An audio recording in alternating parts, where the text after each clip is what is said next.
Good afternoon, members of council, members of our administration staff, and those that are joining us via the Public Towns YouTube channel, and those that are joining us in council chambers. Today is July 14th. I'm looking for a regular council meeting today. Thank you for those that have decided to join us and participate. So definitely looking forward to for a good evening tonight. Members of council, there is an agenda before you. Deputy Mayor. The Town Council adopt the July 14th, 2025 regular council meeting agenda as presented. Thank you. Administration, anything to add? Thank you, Your Worship. Nothing further to add to the agenda. Yep. Call the question. All in favor? That's carried.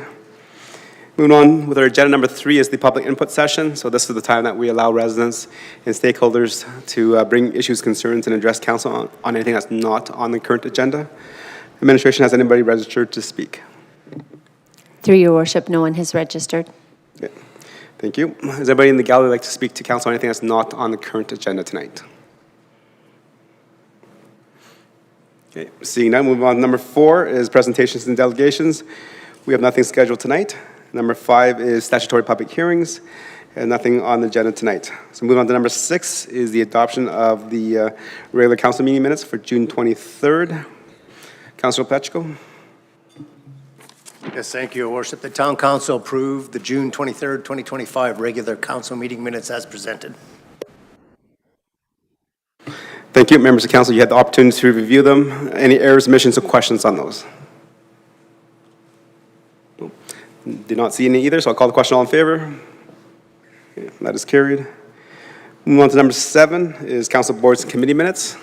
And there's 3 tonight, so 7.1, 7.2, and 7.3 for the Community and Social Development, the Tri-Municipal Leisure Center, and also the Stony Plain Library Board.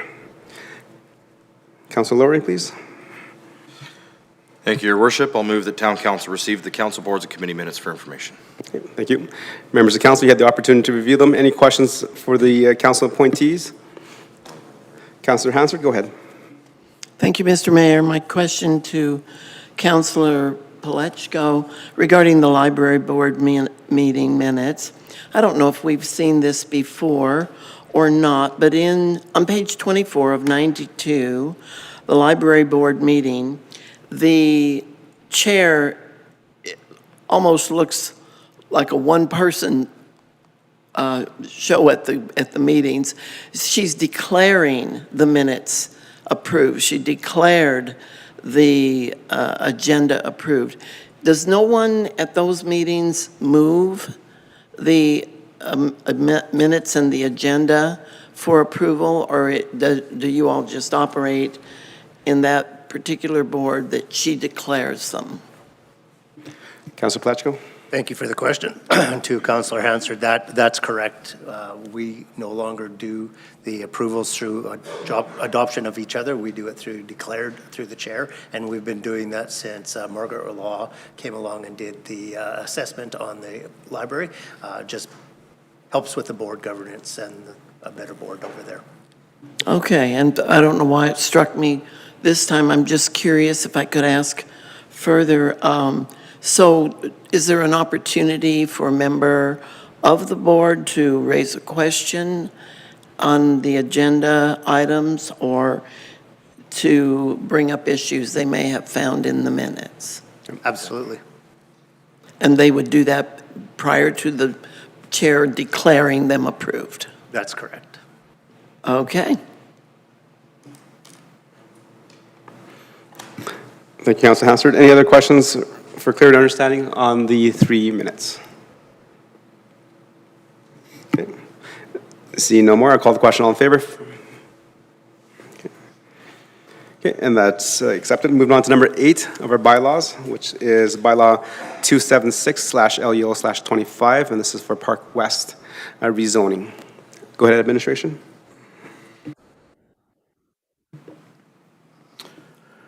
Through your worship to all of council, this is the first reading for bylaw 2726 LUO 25 for the Park West R8 land use bylaw amendment. In Stony Plains land use planning framework, this is on the 4th tier, which is the land development, which deals with the land use bylaw, subdivisions, and site servicing, land servicing.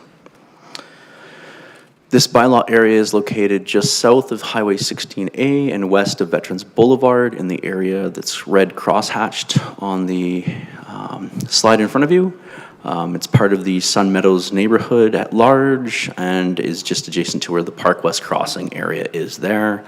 There's a series of 12 plexes going up in Tanglewood just to the south of this. This site more particularly is just south of the the Wahoo Swimming Building, which is outlined just to the north of the red area there. There's an A&W and a few other establishments such as Perks to the east. And then there's a trail, town trail that runs kind of on the southern portion there through a MR area. In terms of the applicable area structure plan or neighborhood plan, this area is highlighted in black on the slide here. The area is shown as a commercial mixed use. The intention of this bylaw is to redistrict that area from a C2 general commercial to an R8 high-density residential.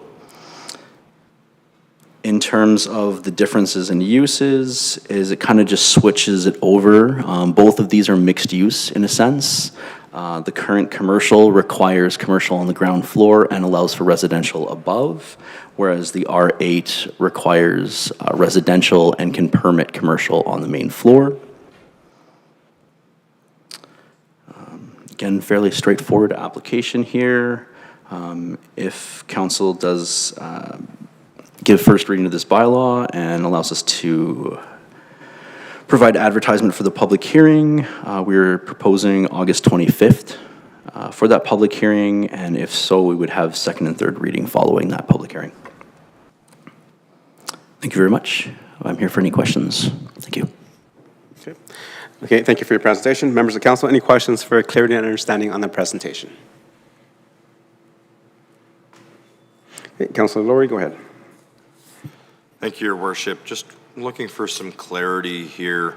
You mentioned that the difference between C2, its current zoning, and R8, high-density residential district, the proposed zoning, was simply just that in R8, sorry, in C2, they can have residential above a main floor commercial, whereas in R8, they don't require the commercial aspect, but can still have commercial.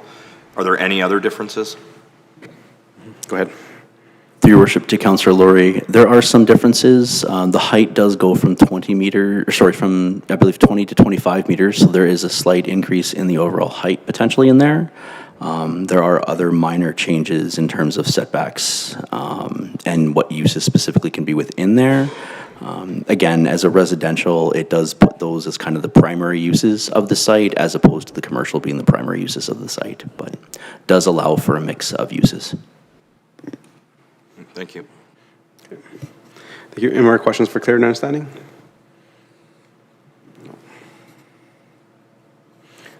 Okay, just maybe just a quick question for administration. In terms of the current zoning, which is a C2, allows for a maximum coverage of 60%, and then also mentioned that the maximum height is 20 meters. So in terms of those regulations that we have in the land use bylaw, what's the maximum number of housing units that they can put on that C2 site?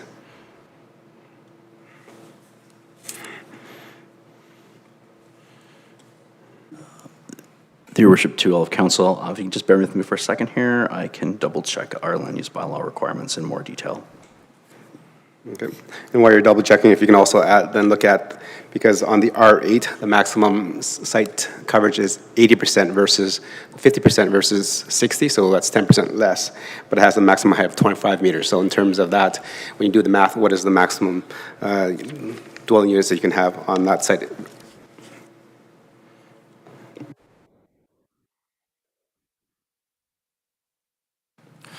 Your worship and council, we're just getting some numbers together. We'll have an answer real shortly. Okay. Thank you. Another question for clear and understanding in terms of the subdivision construction there, Park West Crossing.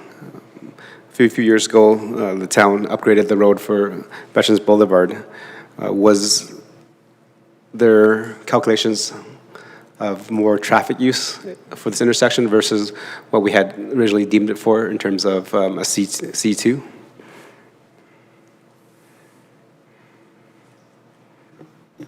Through your worship to all of council, we did do some preliminary requests from a traffic standpoint, and given the potential build out here of it either being commercial or residential, it was found that the traffic generation here was on par. So from the zoning perspective, we would expect a similar amount of commercial here potential with either zoning.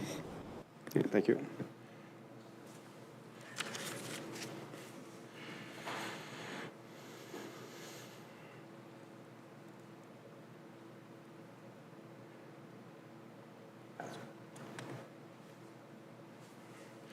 Okay, while administration is looking, I'll move over to Councillor Hansard.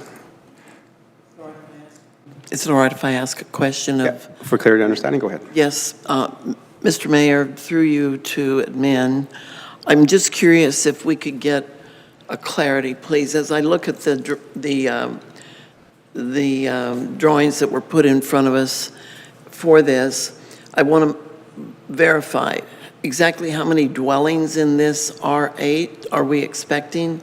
And are they all exiting through the exits that we now have there at that corner? Or is there going to be another, this one that's showing here, opening onto Veterans Boulevard, says Park West Place, but I just want to make sure that we've got adequate entrance and egress from that area, because that's going to be extremely crowded with people trying to get onto Veterans Boulevard. Yes, so Councillor Hansard, yes, I just asked those questions in terms of the zoning changes from a C2 to an R8.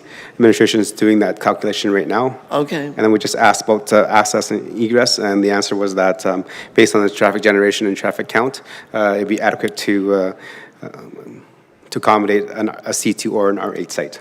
It would accommodate that? Yes. Okay. Your worship to all of council. So just doing a quick little analysis here, you are correct. There is a slight difference there in terms of the lot coverage from 60% currently down to 50. So again, there would be a little bit more, call it green space or area around there that would not be able to be built up technically, going from a C2 to an R8. I'll just say the setbacks are generally a wash. Some of them are a little bit more, some a little bit less, depending on the orientation of the building and if it's a side yard versus a rear yard or front yard. And then again, the height that was mentioned earlier goes from 20 meters to 25. In terms of the number of units, within any of our commercial areas, we just have the allowance of units above commercial, so it's very difficult to determine how many could be there right now. So I can't really provide a what could be sort of thing. But in terms of what the potential is, so the lot is approximately half a hectare in size, 1.2 acres or so. Given the minimum density of 40 dwelling units per hectare, this would amount to about 19 dwelling units there, upwards to 80 dwelling units per hectare, which would be about 36, so 19 to 38. This would be if they don't have any underground parking. If perhaps they did have underground parking, they could get it upwards of 90. But again, I think there'd be some challenges there given how many underground parking you'd be able to get on site. So I would say somewhere between, say, 20 to 40 would be a reasonable estimate. Thank you. Members of council, any other questions for clear understanding? Councillor Anderson, go ahead. Excuse me. Thank you, Mr. Mayor, and thank you for bringing this forward this evening. Could administration just sort of refresh my memory for me? If we look directly south of the lot that's being discussed this evening, we have some R8 zoning there as well. But in our land use bylaw, there are two parcels that were restricted to, I believe, 11.5 meters. And then the parcel that is directly adjacent to Veterans Boulevard was R8 without the limitations of the 25 meters. So just if you could refresh my memory why we limited 11.5 on the two adjacent parcels. Through your worship to Councillor Anderson, with the Sun Meadows neighborhood or Sun Meadows Close area being comprised predominantly of manufactured homes, I believe the viewpoint that was discussed at the time was that they was concerned with kind of the stacking of houses, or the step up, if you would. So there was a restriction originally put on the entire larger Tanglewood Meadows, or Tanglewood site, when it was previously, prior to subdividing it into 3 separate lots. That 11.5 meters was placed on there about 10 years ago, I want to say, at this point. And subsequent to that, you're correct that council, when it was fractured into 3, took the easternmost one and removed that on it at this point in time. Yeah, and I believe that was this council term. I do remember that discussion. And at the time, I also remember a very similar conversation to what we hear this evening around traffic in and out, with all of that being R8. And so I had pulled up on GIS a zoning map for that area just to see where we landed, or if we landed on any ingress egress points, either along Veterans Boulevard or on 44th Avenue, directly adjacent to those 3 properties that you were referencing. Do we happen to know today where those ingress or egress points are going to be into that R8 zone, that, again, south of this parcel? And the reason I'm asking that question is, I live not far from there, and the intersection off Veterans into the gas station there is a bit of a challenging one. People are racing off of 16A, coming around that corner. Some are taking the inside lane with the intent of shooting past those that are slowing down to turn. And there's a lot of, I would say, near misses that occur on a regular basis. And so we add the density there and the additional traffic. And I still don't personally recall where we were looking at ingress and egress points along Veterans or 44th for the other R8 sites that are being built up there as well. And so just some comments, if you wouldn't mind, on what that looks like for those 3 adjacent parcels. Okay, go ahead, Administration. Through your worship to Councillor Anderson. So I'm just going to share my screen here just to provide some context for request. So ultimately, we're talking again about the red crosshatched area here. You can see with the red highlighted pointer I've got on the screen. So Park West Place is the road that comes off of Veterans Boulevard here. The lots I believe you're referring to are the Tanglewood at Sun Meadows down over here. All of those lots, with the exception of an emergency access that would come into the Sun Meadows close, all of them are directly onto 44th Avenue at this point in time. There is the opportunity, depending on what is proposed on the 3rd lot at the intersection of Veterans Boulevard and 44th Avenue, that there could be another access onto Veterans Boulevard. But again, that's not something that we have planned out at this point in time, but it is something that has been contemplated with some pre-applications at this point in. So ultimately, all of the Tanglewood at Sun Meadows phases are onto 44th with the potential on the Veterans. So this site here would have a direct access onto Veterans Boulevard, all directional here, currently on lit or no traffic lights there. Long term, there's potential for traffic lights if traffic forecasts or demands require. There is a right in, right out at this location here, and the town does have an easement so that the public can actually travel through here, up here, and then back onto there via that easement agreement. There is also, I will note, a right in off of Highway 16A, but again, there's no formal agreement for that use.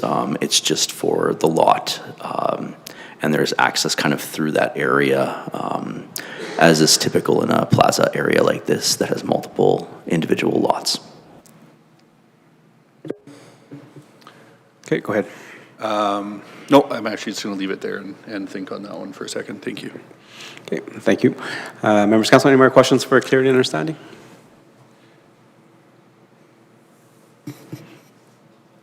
Yep, go ahead, Councillor Owens, Deputy Mayor, go ahead. Thank you, Your Worship. Sorry, can you explain again then, is there or is there not a plan to improve the road, as that is a very narrow road right by your pointer right now? So the access off of Highway 16A as it comes into where, I'm going to say there's basically a 4-way stop, if it's not already there, planned to be. That 4-way stop there is the end of the public road. So if I may switch over to this one here, you can see here the town's road right-of-way is Park West Place, and it goes north up to this point, and the town has an access easement through this other lot through here to provide access back onto Veterans Boulevard. The access off of 16A is actually just within this existing lot here, but is not part of the public road network. Okay. My concern is being the gas station, the A&W, the Perks, the Chop Leaf, delivery trucks, fuel trucks. It becomes a very narrow area as it is right now, that picturing a high-density housing unit with potentially 20, 40 units and all the vehicles attached to that, I'm having a hard time understanding if that is going to be enough roadway for the traffic that's anticipated. Okay, so I would, Councilor Lawrence, I would say yes, because it is just a right in, right out, so we're not having two-way traffic there. I think I would agree if that was a road that the town maintained, that it was a two-way traffic. And as you've noticed, down in the bottom where Park West Place is, that road is a two-way location, and same with the one that just little L's up. So those are slightly wider to accommodate two-way traffic. So, I agree with you, Your Worship, but I've been there when the trucks are unloading for the liquor store, A&W, and Perks, and there is no room to get around them. So either it's a trucker error or it's a road error, but it becomes very congested in a very small area. okay, have you heard any issues and complaints about, I don't know, offloading, deliveries? Your Worship, to the Deputy Mayor. I guess what I can speak to is, there may be times where certain things are blocked for delivery. I'm not saying that doesn't happen.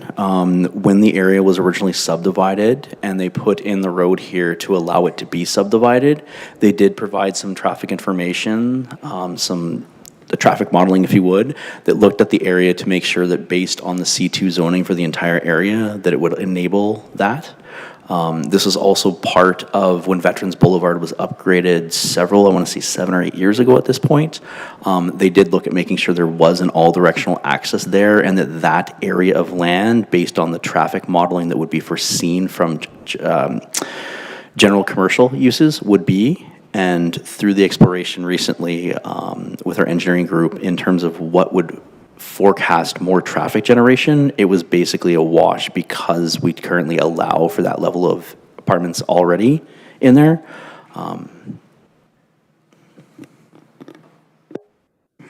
Thank you. I think, anything else to add to that? Because, okay. Councilor Hansard? Mr. Mayor, through you, thank you to Councillor Loynes for pressing on that issue. I'm a little bit concerned still. The Park West Place Road is wide enough for inbound and outbound traffic. You mentioned earlier, through to administration, Mr. Dibble, you mentioned earlier that there was the other road that comes out, which I'm assuming is the road that goes right to the south of the gas station there. That road only turns to the right. You can't turn left and go north. So any traffic coming out there is going to be additional traffic that will, I don't want to say will be in the way of, but will create additional traffic for the cars exiting on Park West Place, trying to turn left. It seems like we're creating a dog's breakfast there when I look at that. And when you mention that we're talking about the volume of traffic from before Veterans Boulevard was upgraded to right after Veterans Boulevard was upgraded, well, that's several years ago. Now, if we take everything as it is and what's growing, what's being built south of this site, east of Sun Meadows neighborhood, and we now put a picture to what's going to happen in the North Business Park, there's going to be an increase of traffic no matter how you cut it, there will be an increase of traffic. What happens in that North Business Park is going to impact what happens on that corner for sure. Plus, you've got all that growth. And I'm just concerned that this narrow road exiting and cars only being able to turn right southbound onto Veterans Boulevard is not really an answer for the volume of traffic exiting that site, plus the 2 lanes inbound and outbound there, taking care of the volume of traffic that's going to be generated by this higher density or high density residential development in the southwest corner of that site. I'm wondering, I'm not looking for comfort, I'm looking for explanation that will make that sound more palatable to not just me, but to our residents. Because a lot of people that don't even live in that area are using that gas station and the coffee shop that's there and the other businesses that are there. I'm one. My family is one, and we don't live near there. So can you provide some level of assurance that this narrow egress with right turn only and the 2 roads and the ability to turn north or south onto Veterans Boulevard out of Park West Place can handle what is happening on that corner, what is growing right around it, and will create more traffic on that site? Through your worship to Councillor Hansard and all of council, I certainly appreciate the dialogue tonight on the traffic, and I want to give council assurance that those are questions that we ask our developers as well through any part of this process. This is the zoning part of the process, as the manager noted. So we're talking about the land use today, but just for some context, I know the manager was mentioning that there's a lot of details we still have to flesh out that council is rightfully asking about the types of traffic generation and what will come through, what's being used tonight. So a couple of points I'd just like to give some assurance and also just some context. When we look at the overall planned use and what's currently out there with our current assessments and future assessments, a lot of that gets driven to the actual application that comes in after the zoning process. So they will put in, the manager indicated that there's a certain number of units that can come in. They may not do that, how the traffic is impacted based off that assessment will ultimately dictate if there are necessary upgrades needed. So what was mentioned is that one crossing could be ready for a fully signalized intersection, which would support the turning movements and any necessary traffic. I'm not saying that that's what's going to happen here, but it is an option. The other thing to consider is as I saw some of the dialogue just now. There's a zoning, and we know that there are certain types of businesses operating out there that have variable traffic through the day. Some restaurants will create different times of peak hour demands than gas stations, than residences, and how those trips will chain together ultimately affects the kinds of decisions and recommendations that we make to the developer and requirements. Therefore, as we go through it, we can take these comments away and try and give a little bit more clarity at the public hearing in the second and third reading stage. But ultimately, please rest assured that these are questions that we do ask our developers to help support their own proposals, so that we can ensure that the concerns of council are met, as well as the community and those that are going to use this in the future. Okay, thank you. Anything else, Councillor Hansard?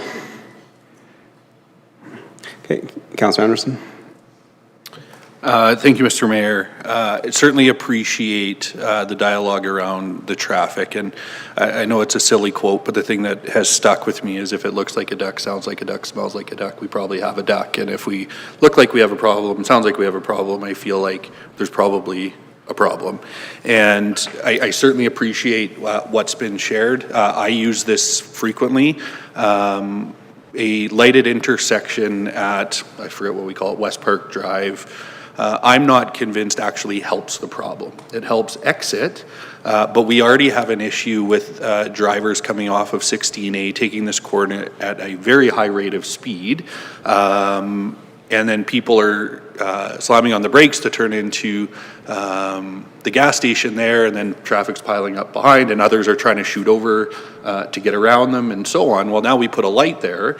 I think the risk is that people are now going to try to get the corner and beat the light with the additional traffic coming out of that side. So other than a lit intersection, putting in traffic lights there, what other options exist for us for, potential traffic control that may be considered as this is flushed out? I know we're not there yet, whether that is a turn lane separate from the two travel lanes into the gas station, or widening the South or West Park Drive or whatever. What other options may come forward in this? Because I do share the concern of my colleagues that as much as I hear that we're not increasing with the zoning today, as we sit and look at this one, even if the zoning stayed the same, I would be having the same questions about the increased traffic flow, even if it stayed C2. So what other options may be considered, or may be options as this move forward? I'm not sure I'm comfortable with just the idea of a lit intersection being our only potential option to support traffic flow here. Administration. Through your worship, the Councillor Anderson and all of Council. I can't give exact specifics on all the options that are available. You did certainly name a couple. We talked about the signalized intersection. There's increasing storage, like on the road, such as an additional right turn lane, or potentially widening facilities like the road coming in or exiting. Typically, when we have these kinds of problems where you have a dominant road producing the traffic, and you have a minor collector road that's producing traffic for very specific purposes, it's difficult to get into the exact nuances here, but ultimately you try and restrict the crux is you try and restrict the lesser road, the minor road's ability to increase turn movements there, so that the dominant road will maintain its level of service for the people that are using it. You're mentioning people coming around the corner. Typically, we try when we're placed in situations where we have limited options, and I'm not saying that's what we're at right now. That's one part. That's one very specific narrow way that we'll look at it. There's a couple other ways that there's a couple of different analysis and different techniques that we'll use to look at with the developer. Ultimately, if the developer proposes something that we have concerns with, these are part of what we put on them as for their requirements. If you want to move these developments along, how are you going to address these concerns fundamentally? And again, as I said earlier, these are things that we look out for, that we share with council's expectations, that we want to have good developments and safe accesses for everyone that utilizes them. And on those principles, those are things that we'll be asking the developer on. Thank you, and I do have a follow-up, if I may, Mr. Mayor. Thank you for that. And I think Councillor Hansard alluded to this a little bit, but with Veterans Boulevard or Boundary Road North, with that work being undertaken by Spruce Grove, what we heard was a traffic impact study was done for this West Park division, or this area when it was Zone C2 initially. But was there any consideration given to increase traffic that could be traveling north-south once this connects to Spruce Grove? And to take that a step further, we're already seeing increased traffic, well, anecdotally anyway, I don't have a study to qualify that, but on 628, because of the additional traffic lights on 16A into Edmonton beyond the Spruce Grove boundary. And so we are pushing more traffic north-south to 628 and then over into the city. And so the reality is, not only with what we see here, we may have or will have that increased traffic coming from Boundary Road North when that connects. And so when we talk about the traffic impact studies here, and we talk about this area being able to sustain the zoning that's being suggested, have we considered any of the additional traffic that may come from Boundary Road connection into Spruce Grove? Your Worship, to Councillor Anderson. Just to kind of elevate the conversation a little bit, so when we look at the area structure plan here, we'll notice the area that is up here is really the original commercial area for Park West. So that area has been for, I believe, of 20 years planned for a commercial and the amount of traffic that will be generated by that commercial there. When Veterans Boulevard was done, typically they look at near short-term, medium-term, and long-term to ensure that it is able to handle that. I know specifically when this roadway here was being planned, because originally this was just one lot, and they wanted to divide it into three ultimately. We looked very closely, and we did require them to do some traffic modeling work to ensure that, as per standard engineering kind of safety, traffic engineering safety standards, that the spacing between the intersection, I'll go back to this one here, between the intersection here and this here, there was enough from a standard practice, I guess, to be safe. And that in more particular, and one that I was pressing hard, I guess I'll say at the time, to ensure that if they were putting lights here, that was enough area. Now, we're all familiar with the South Park Drive and North Park Drive and some of the challenges that narrow roadway has. But ultimately, because both of these lanes going on Park West Place here, there's no parking allowed on either side there, so it does look smaller than your typical cross-section perhaps. But again, there is no parking there, it's 2 lanes, and it functions as a major access onto that arterial road. Again, just at a very high level, the traffic that would be accommodated for through here was looked at when this road was being created.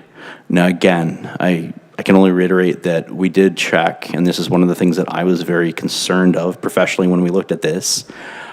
What is the difference in traffic generation between a commercial use versus a high-density residential use? And it was through that, and one of the reasons we're bringing it forth to you is that it was assured that the traffic generation was considered to be comparable. So that's why, for example, we have not required an additional TIA specifically for this rezoning, because when we looked for the merit of that, it was verified that it wouldn't be substantially different, changing it from a general commercial to that high density.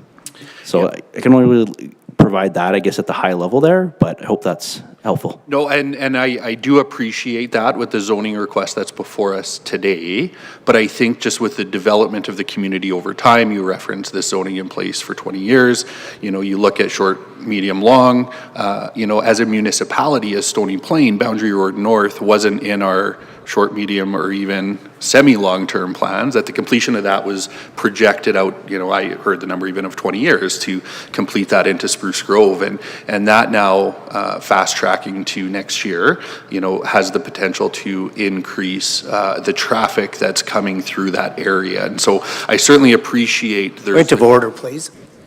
We're debating something, in my opinion, right now. We're into a debate rather than just trying to get clarity on for questions. Can you help me to understand where this is headed?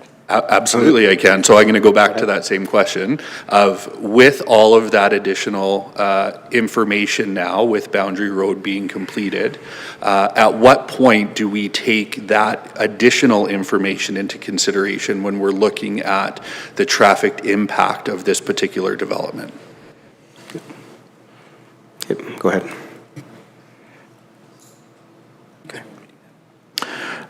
Through your worship, Councillor Anderson, I guess what I can add to that is typically what I've seen when we do our transportation master plan is we do kind of your short, your medium, and your long-term being the ultimate build-out. Now, I don't know to what degree that means they're going to factor in adjacent municipalities and the full build-out of those municipalities, but my understanding is that typically when they've done the TMP is they've updated that to look at the full build-out of all of Stony Plain, so all the lands to the north, the lands to the east, and so forth, and at least have an estimate of the flow-through from, I'll say, regional highways.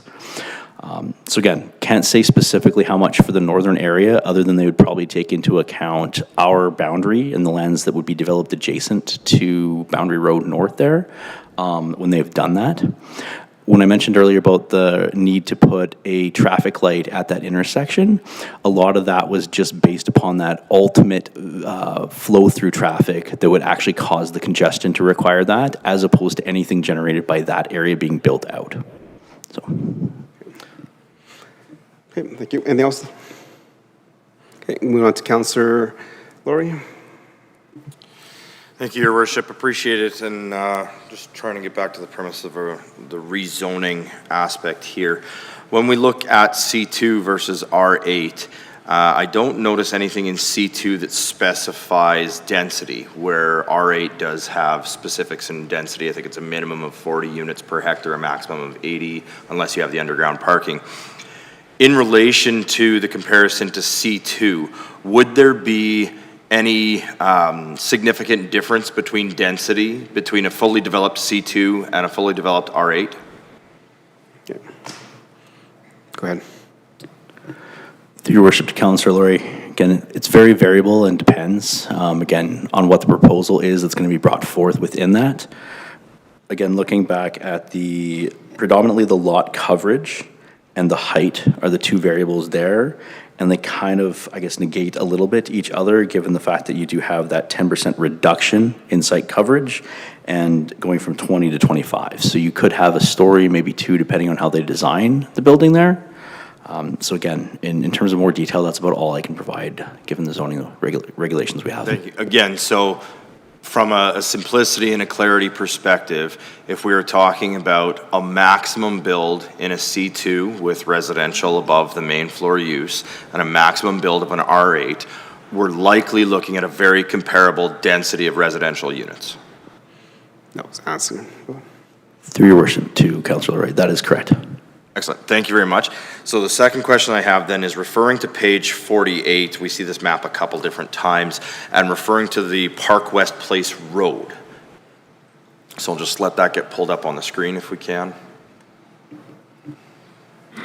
So if memory serves me right, when Park West Crossing was being developed, there was some discussion with the developer about the Park West Place Road and that road being created, because there was a sliver of land there that was not originally part of the development, if memory serves me right. So when I look to the south of the lot that's being proposed to be rezoned, we have a pedestrian walkway there, and it's not labeled on this map as to what its current zoning is. My assumption is likely either MR or P3. Is there going to be some type of a consideration with this rezoning of the further extension west of the Park West Place Road, which would involve the reconstruction of the pedestrian trail integrated with the roadway system and provide better access to that R8 site? Go ahead. Through your worship to Councillor Laurie, you're good on your history on this one. I guess to provide some details, so where it says Park West Place, I'll move the cursor here, just in this area here, originally the whole area was a P1, which was a municipal reserve or parks lot, and that lot there just contained a trail that went all the way to Veterans Boulevard. Now, when this area that is called Park West was intended to be subdivided out, they did need to provide access to those additional lots, including the area we're talking about and the area to the north there. In order to do that, the town had worked with them to ensure that there was two right-in, right-out drive aisles created within this road right-of-way, as well as the trail shifting from that original P1 area to the north side of the road right-of-way, which is the white area on the map here. Ultimately, the trail continues here, which is also still a P1 district. Again, this area here is an environmental reserve from the subdivision standpoint, and this area here is a municipal reserve. In terms of any extension of the road, that is not intended at this point in time. May be very difficult given some of the design work in terms of the servicing that's been put in place there. Ultimately, the intention is that the north-south component of Park West Place is where there would be additional access points into this site, whether it's commercial or residential or mixed use. Okay, thank you. Appreciate that. And again, looking for those clarities from the zoning perspective, the zoning change, appreciate the density question on that. I would have a slight concern in the change, I mean, in any development of that lot, frankly, about the current intersection where Park West Place does turn back north with the way the pedestrian crossing and such is currently designed there. So if there can be a little bit more clarity on that coming back in second and third reading, I'd appreciate it. Just, again, understanding what improvements can be done in the existing area, because any development of that lot creates a potential for issue there. But again, it's the rezoning we're talking about today. It's the use of the property we're talking about, and appreciate that the clarity's showing it's essentially the same density. So, thank you. Okay, thank you. Councilor Pletchko? Nope. Sorry, I had you No, listed here. we got to the question. Okay, thank you. That's answered. Any other questions for clarity and understanding from members of council before we go? Okay, just one more question, just for my understanding and recall. So a little while ago, as mentioned, when council looked at redesigning and rebuilding Veterans Boulevard south there from 16A, we definitely looked at short-term, long-term ranges, and we went long-term, and that's why when you drive down that road, you see a lot of left-hand turns that are being boxed off and not used because we thought about the accesses and egresses going in. And this is one of the intersections where we talked about maybe having a lit intersection to accommodate both the development on the west side and the east side of Veterans Boulevard. In terms of numbers and count, how many daily trips or vehicle passes to that intersection does it warrant before we actually pull the trigger on making a lit intersection?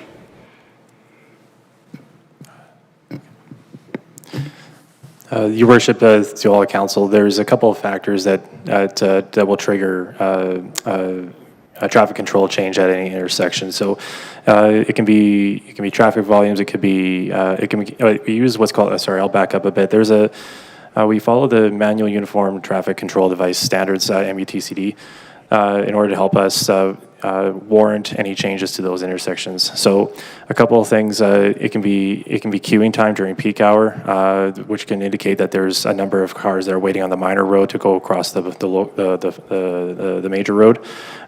It can be a capacity question as well. There's about 12 different criteria that we'll go through. We do have a traffic counting program, and if we do get I guess some complaints or concerns from users in any area of town, that we are able to perform a warrant and determine if there's a trigger necessary there. As we've been talking about a lot tonight, the proposals done by developers also give us are required to give us some of this information to help us make those determinations before development goes ahead as well. So there's a bit of a two-pronged approach. There's what we look at before stuff gets built, and then there's how we manage our infrastructure after the fact with residents. So, but we do have a different set. We do have several different ways to look into this and see when a trigger point is necessary and make a judgment call from there, given the information. Okay. Thank you. And then another question is, in terms of the rezoning from a C2 to an R8, like you mentioned through the report, there's a few minor changes. The side yard setbacks and everything is virtually the same. It's just the difference in terms of height and lot coverage. And I think we just heard that the densities would be the same regardless if it's a C2 fully developed or an R8 fully developed. So we'll have the same amount of traffic impact regardless. So I think, the staff has already thought about this. But why is the owner of the lot looking to rezone if they can build virtually similarly about the same number of lots or units per hectare per development? Through your worship to all of council, the applicant has given the rationale that they don't necessarily want to have it as commercial, given some of the northern uses of the land, the site to the north has already been built up and acts as a little bit of a barrier. So in terms of the attractiveness or the ability to see a commercial building on this lot is less limited. Therefore, they are pursuing more of a residential build, is why they're pursuing this rezoning. Okay, thank you for that clarity. And anything else, members of council? Okay. See none, Councillor Anderson for the motion, please.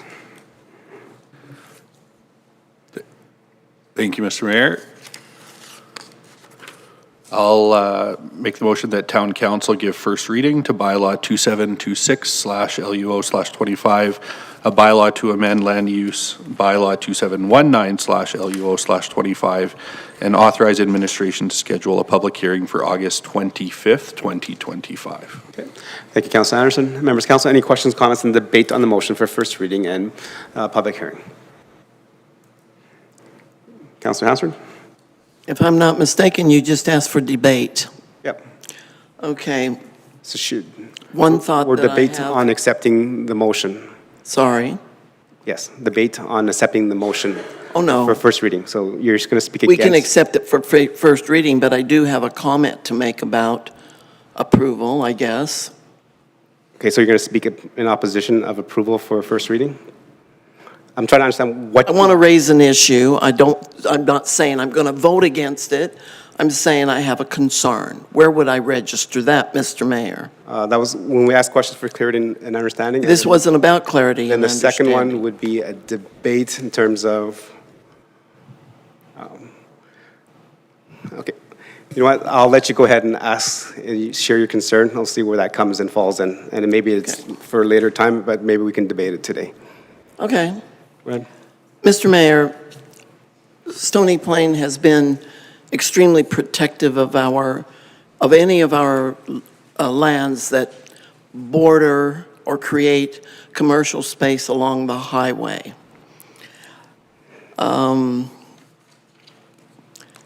Here we're talking about a development that has a number of businesses in that area that appear from observation to be quite busy, and I would assume quite successful.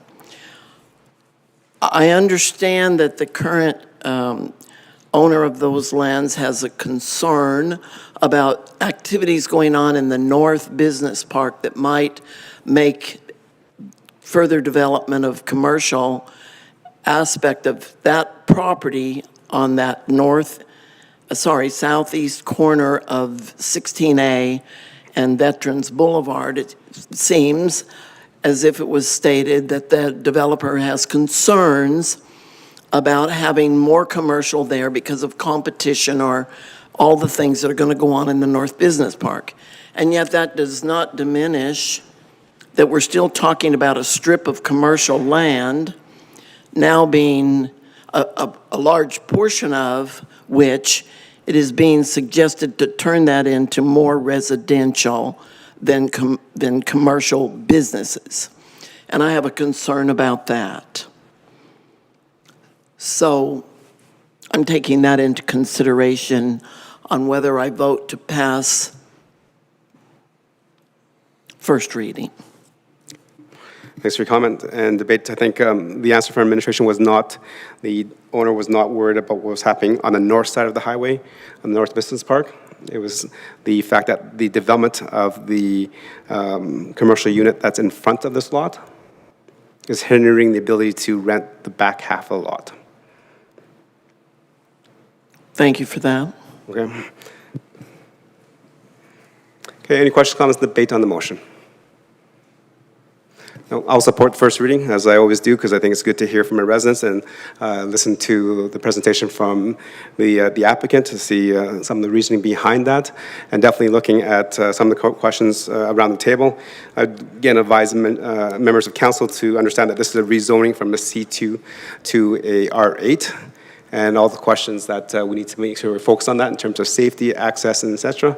But that is where the zoning is, and not if it's good or not for the developer or the owner of the property or the people that are around there as well. It's what's best for our community. Okay. With that, I'll call the question. All in favor? Thank you. That's carried. Moving on to number 9, which is business items. Today we have 3. 9.1 is the 28th Street Highway 16A intersection planning. Go ahead, administration.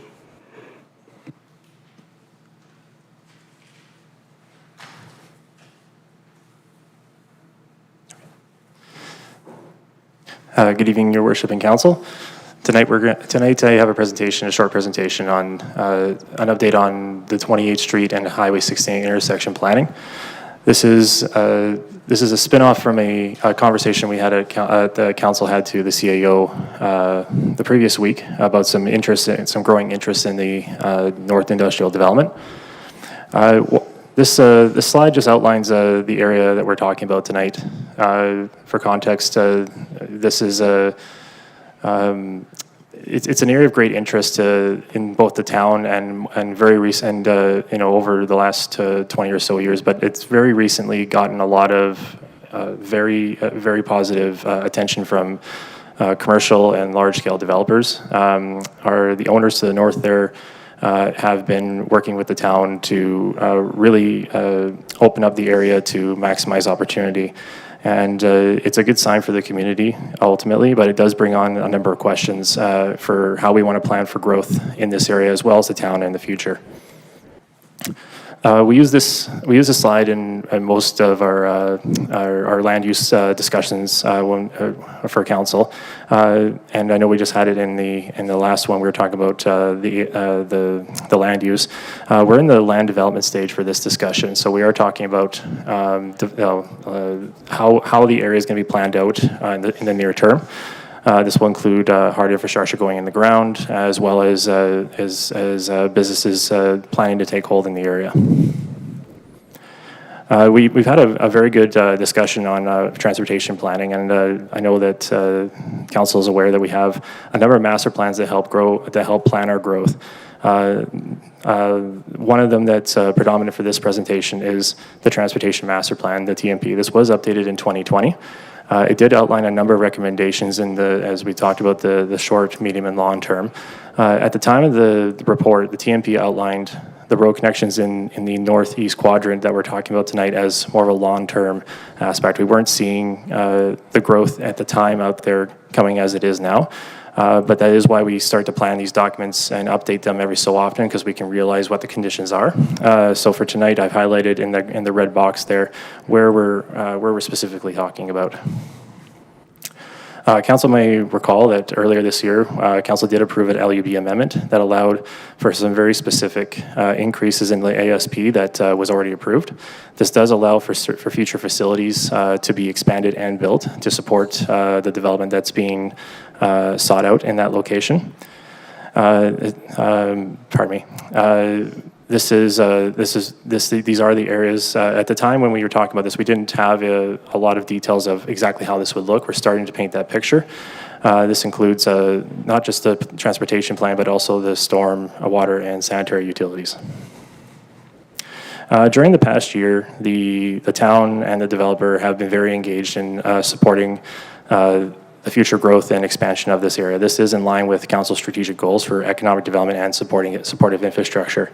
We've done this in several ways. We've supported studies with the developer to really paint a really strong picture of what we can expect over the next short, medium, and long term as the area builds out. We sought grants from the provincial government, and we were successful to support this work because there is a financial implication to it. And we've been prioritizing reviews with the developer in order to fast track this as much as the town administration can. Through this work, one main comprehensive review that was done with the town developer was the transportation impact assessment.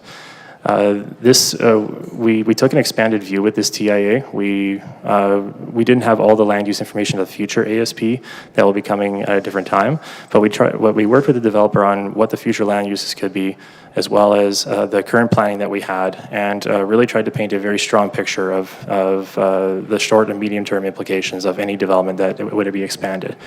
To facilitate this, through the development process, we've broken this into two phases, 5A and 5B. I've highlighted the stages and the areas in red above, and it's an aerial snapshot of the future area. So 5A is what's being built in 2025. You've probably seen a large number of construction equipment and workers out in the North Industrial these past few weeks, hard at work. They are getting going on was the future Quartz Avenue, as well as the servicing for the lots therein. And into next year is 5B, where you'll start to see the future build out of 28th Street and the intersection going across Highway 16A. In order for this patch of work to continue, the developer has proposed doing a cost split with the town. In order for the town to continue into these negotiations, we do require authorization from council to proceed for a couple of reasons. One, creating clarity and certainty with the developer helps us to go approach Alberta Transportation for future approvals. We are engaged with Alberta Transportation right now in terms of some high-level discussions on the implications of a future intersection. However, having agreements in place between the town and the developer to showcase this does support our position to get the intersection planned, since the town does not have development control and management of Highway 16A. Second is to authorize some budgetary room for us to enter into this agreement. So at the time of this presentation, it is 4.8 million as an estimate. This is coming from the developer's engineer. This is an estimate this time. It's as good an estimate as we can make right now. There's always some things that we build out over time when we do expect some dialogue on that. But this is what we're presenting to council as a starting point of where we are seeing things line up. And this will allow us to continue on with the discussions. So for tonight, there's a recommendation to authorize a budget of half of the 4.8, which is 2.4 million for 2026 to complete the work related to 28th Street and Highway 16A. This will be done using funding allocated from off-site levy funding for future developments. And more details of the funding and specifics will be brought to council during the 2026 to 2028 corporate plan. These are a series of next steps should council approve the decision tonight. For any questions, the manager of planning development is here with me tonight as well, and we are happy to take any questions. Thank you. Okay, thank you for the presentation. Members of council, questions for clarity and understanding? Councillor Lowry, go ahead. Thank you, Your Worship. Just looking more for clarity in the general public. You speak in the motion that's been proposed, you speak in the presentation about the funding source for the $2.4 million being off-site levies. Can you just give a brief overview of what the purpose of off-site levies are and how does the town collect off-site levies? Who do they get collected from? Through Your Worship to Councillor Lowry and all of council. So off-site levy funding is a levy that's applied to growth development that happens through the town. So as new areas in town are built out for commercial or residential purposes, there's going to be new stages in area structure plans, they're actualized in area structure plans, new commercial areas. As those new facilities are contributed by developers, there's a fee that's paid at a rate determined that's approved by council that the town collects into a couple of different levies: transportation, sanitary, water, and water, So we use these funds to plot out future projects that we see in the growth. They're usually populated by our master plans. That could be our utilities master plan, that can be a transportation master plan, that can be a rec master plan. There's a number of different buckets that the provincial government does allow us to collect these levies for, provided that they are authorized by council for us to collect them. We do have a requirement to report these to the development community for any changes. So there are things as we make updates to these policies and rates, we do engage the development community and discuss with them how the growth is looking and where these project funds and the project costs and the viability of them as well. There's a number of different aspects that we discuss with them. We do plan these funds to be utilized throughout our corporate plan for the initiatives that are brought forward to both council and the development community. Okay, anything else? Just again, looking a quick summary of that. So again, the offsite levies are paid by developers, and the purpose of the offsite levies is to help pay for growth, things like infrastructure, roads, utilities, et cetera, that are required for the continued growth. Through Worship to Councillor Lowry, you're correct. Ultimately, developers pay based on the rate when they develop land, and then the town is able to utilize that money towards infrastructure projects that are of a regional or municipal-wide nature. Perfect. Thank you for that clarity. And then just again, clarity from your presentation. While we are discussing and approving this at the full cost today, there is an intention with the developer and the town to approach the province of Alberta, given it's a provincial highway, to request assistance in the funding in addition to that.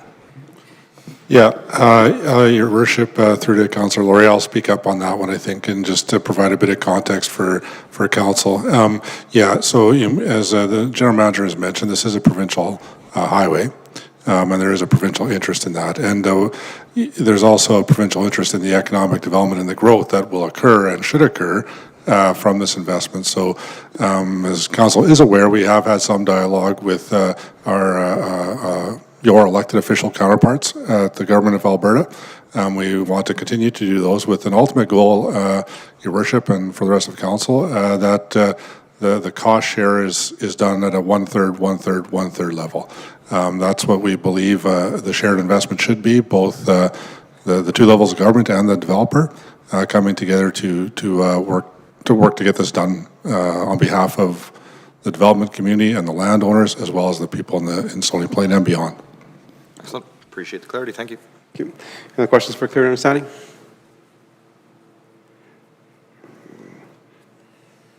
Okay.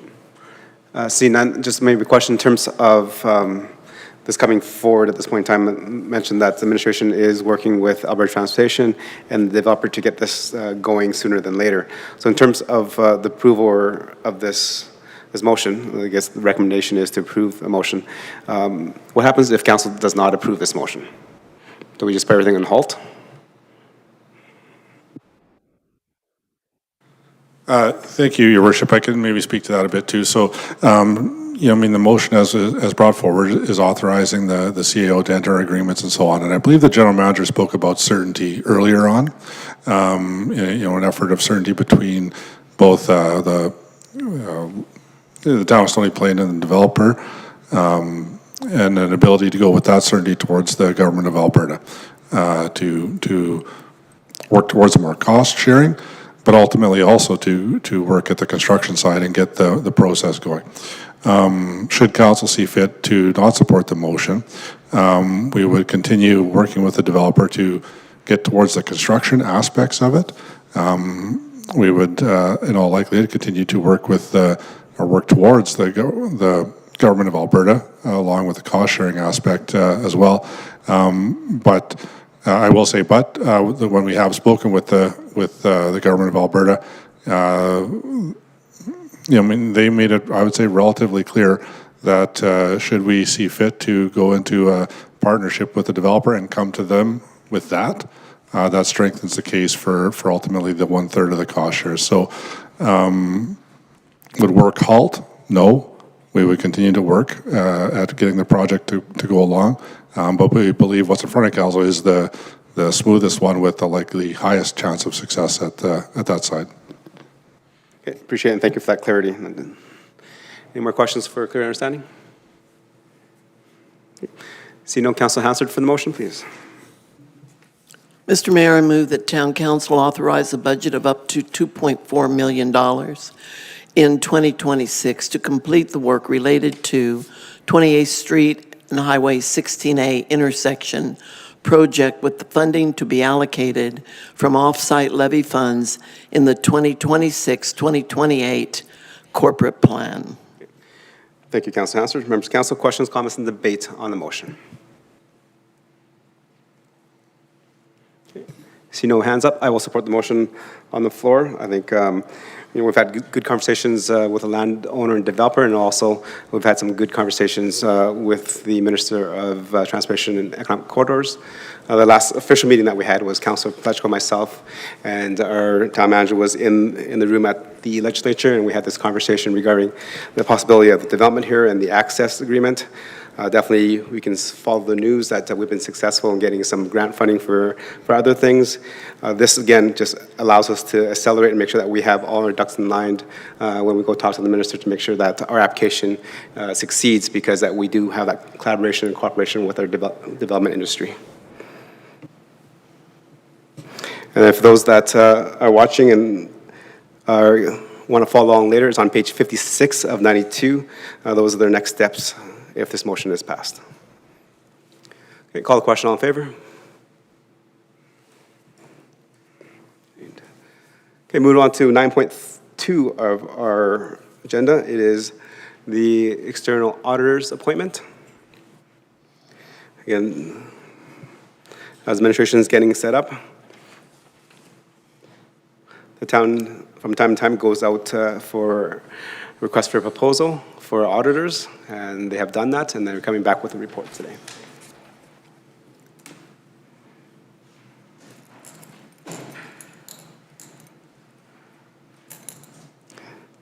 Go ahead when you're ready. Good evening, Your Worship and Council. Under the Municipal Government Act, Section 281, council must appoint an external independent auditor for the municipality to complete annual audits and submission requirements as set out by the minister. In addition, Council Policy CFS 028, Accounting and Financial Reporting, outlines the selection standards for appointing an auditor. After the 2024 year-end completion, the town's audit contract was up for tender. In May 2025, a request for proposal was released in which outlined auditor requirements for the town.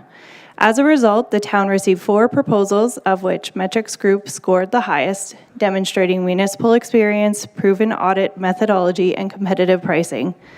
This evening, administration is recommending council appoint Metrics Group as the town's external auditor for 3 years, starting with the 2025 fiscal year end for 3 years. The RFP allowed for an option to extend for an additional 3 years beyond the first. The proposal included competitive pricing within the town's current budget. Thank you for the presentation, and thank you for, again, I think this is a good governance and good practice for the town of Stony Plain to go out and seek a request for proposals to make sure that we're getting value for money, and then that people that are actually auditing our books are capable of auditing our books. Members of council, any questions for clarity and understanding? Councilor Anderson, go ahead. Thank you, Mr. Mayor, and thank you for the presentation this evening. I believe this is the same group that has been our auditor for some time, is that correct? That is correct. How many years have they been auditing the town? Thank you for your question. Through your worship to Councillor Anderson and all of council, I dug up some records and it was back to 1998, so 26 years. Okay, and so certainly I think there's something to be said for continuity and understanding of the municipality and our books and all of that. Is it standard practice to maintain the same auditor for such a long time? Go ahead. So thank you through your worship to Councillor Anderson and all of council. I will just state that the procurement procedure requires rating based on not due to continuance of the same auditor. So all of the review was done independently of who was our auditor prior. And so that is what the scoring was based on, was all of those requirements, the same for all 4 proponents, and the score did come up. However, I can answer that there was a lot of municipal references provided for this auditor, and the longevity, they provided the years of service for all of those municipalities, and I was surprised to see how long they were also with other clients, municipal clients. Okay, and just one final question, just administration's perspective on timing for fresh insights into our business. Is there, ever a time where we feel it would be appropriate to build into our scoring or otherwise that we would be looking for a new auditor? Certainly, I know this group has done a great job for us in the past, but fresh insight and new perspectives is never, or shouldn't say never, but not typically a negative or a bad thing. And so just some thoughts from administration to that regard. Good. Go ahead. Thank you through your worship to Councillor Anderson and all of council. What I would be more concerned about is that someone is following the proper guidelines, so generally accepted accounting principles, generally accepted auditing principles.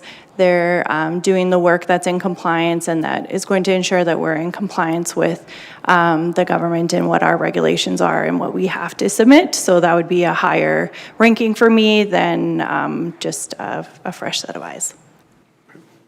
Good. Councilor Lowry, go ahead.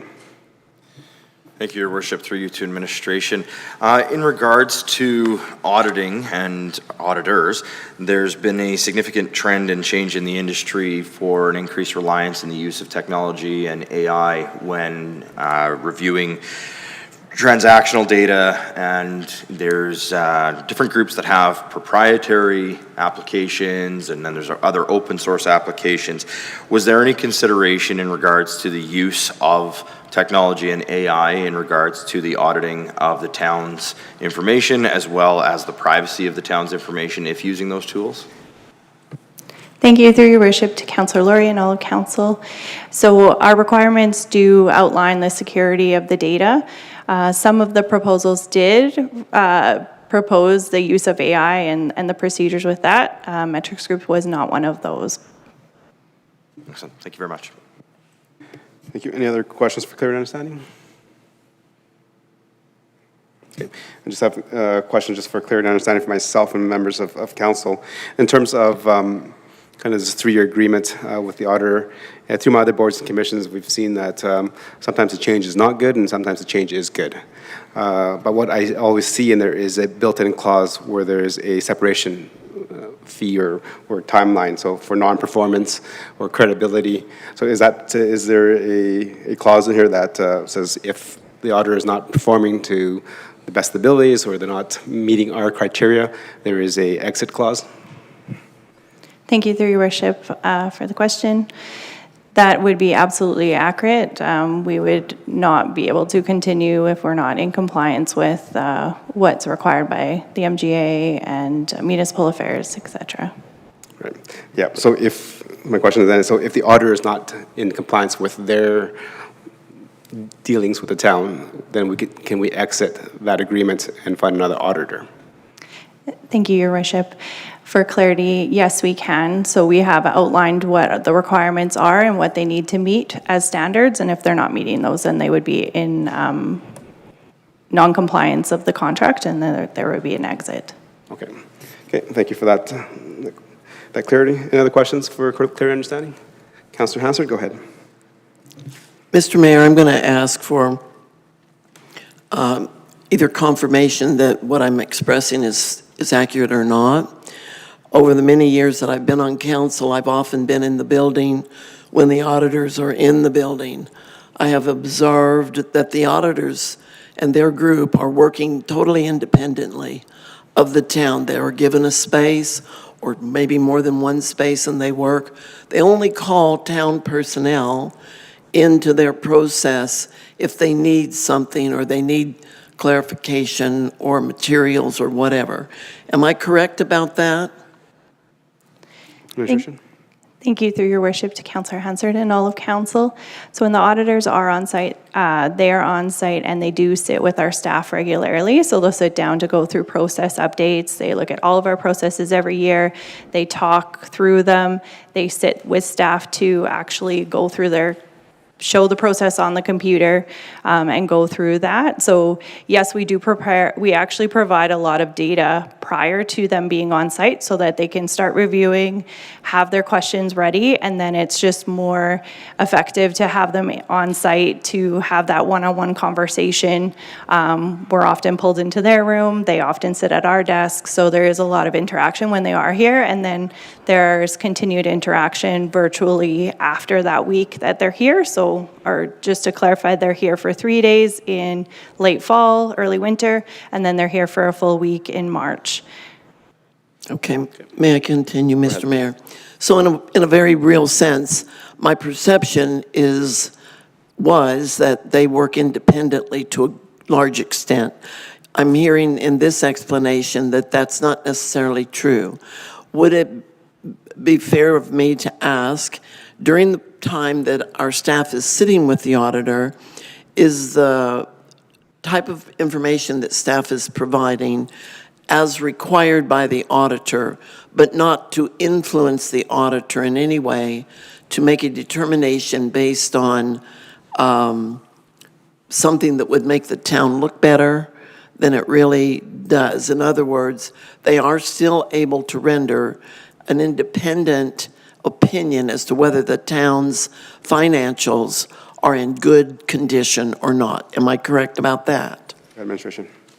Thank you, through your worship, to Councillor Hansard. So the auditors do act independently. They are an independent auditor. They're an external firm. They are not employees of the town.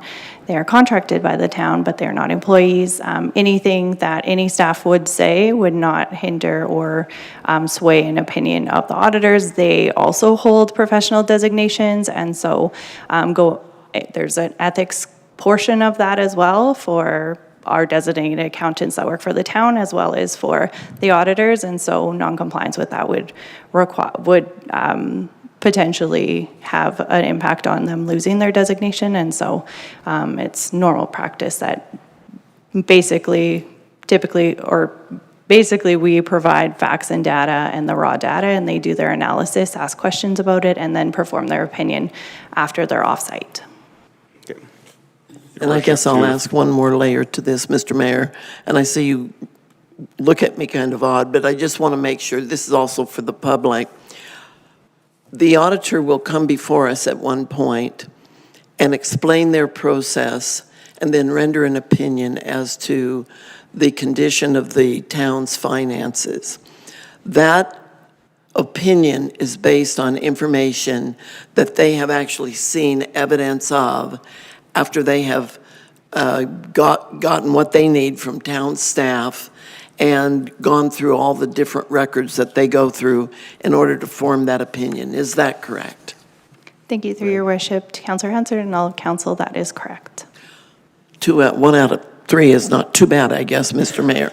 So that's good, because I think it would be beneficial for the residents, taxpayers of Stony Plain to know that we've had, in a sense, fresh eyes looking at our records every single year that we are doing an audit. It's not just the town staff, not that anyone in the town staff is just an anything, but that it's not just town staff reporting, that we've reviewed everything and everything is in order. We've had an independent company give an opinion based on the information that they've been able to gather and study and report back to town council and the taxpayers of this town, correct? Thank you, that is correct. Thank you, Mr. Mayor. I had to even up the score a little bit. Okay.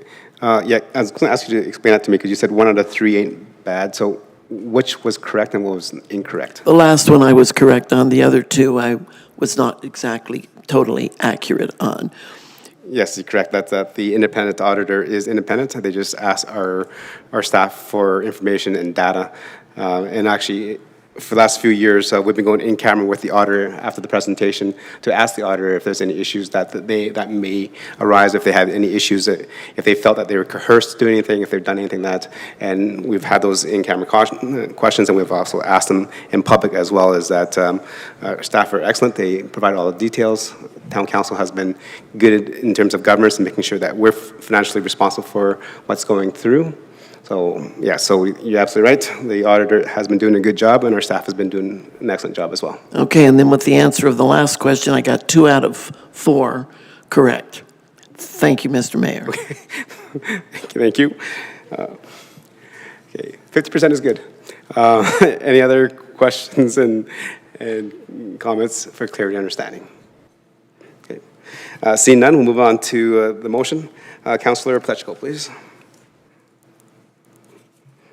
Yes, thank you, Your Worship. The Town Council appoint the Matrix Group LLP as the Town of Stony Plain's external auditor for a 3-year term beginning with the 2025 fiscal year audit, with the option to extend the appointment for an additional 3 years. Okay. Thank you for the motion. Questions, comments, and debate on the motion to appoint the auditor? See none. Thank you, administration, for going for the request for a proposal and then doing the evaluation and then bringing the recommendation back to us. Call the question. All in favor? Okay, that's carried. All right, moving on to 9.3. Looking at the time, let's take a quick recess and then we'll come back in about 10 minutes.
Okay, welcome back.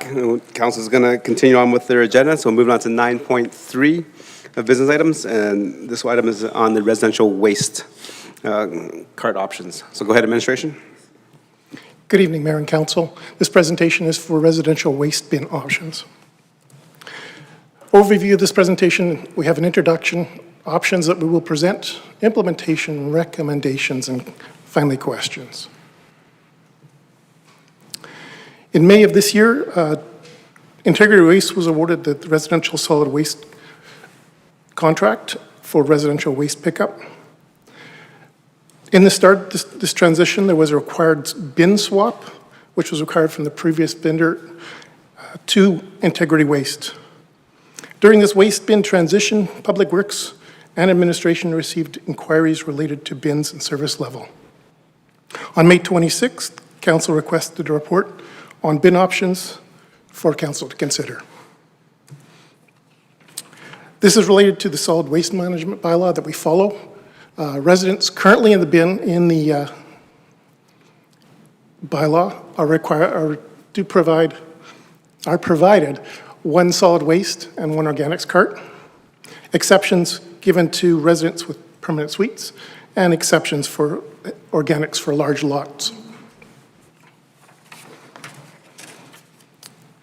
In discussing this with the options for bins with Integrity, three bin sizes are available, 120, our standard 240, and a 360-liter bin. With their gripper set up on their trucks at this time, they can only accommodate 2 of those options in our selected area.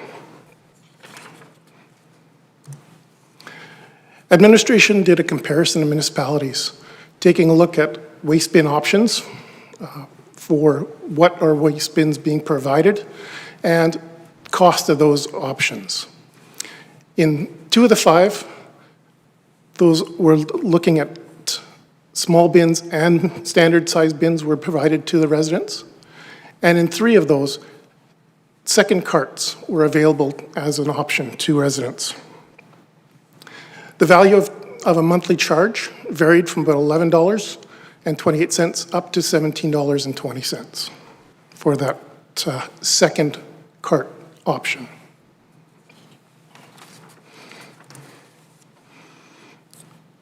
An additional 240 cart is recommended by administration to provide to residents if there is a request for additional waste. This option would provide an additional cart on request with a one-time fee of $50 for administration to set up that cost, a delivery fee from our vendor to purchase that cart, and then a $15 a month utility fee. If at any time the resident chose to discontinue, there would be a fee to pick up that extra cart from their residents. An option administration did look at was a small cart, if they just needed a small amount of waste, and a small cart could be set up to go with that 240, and there would be a slightly lower delivery fee for that, as the cart is less expensive.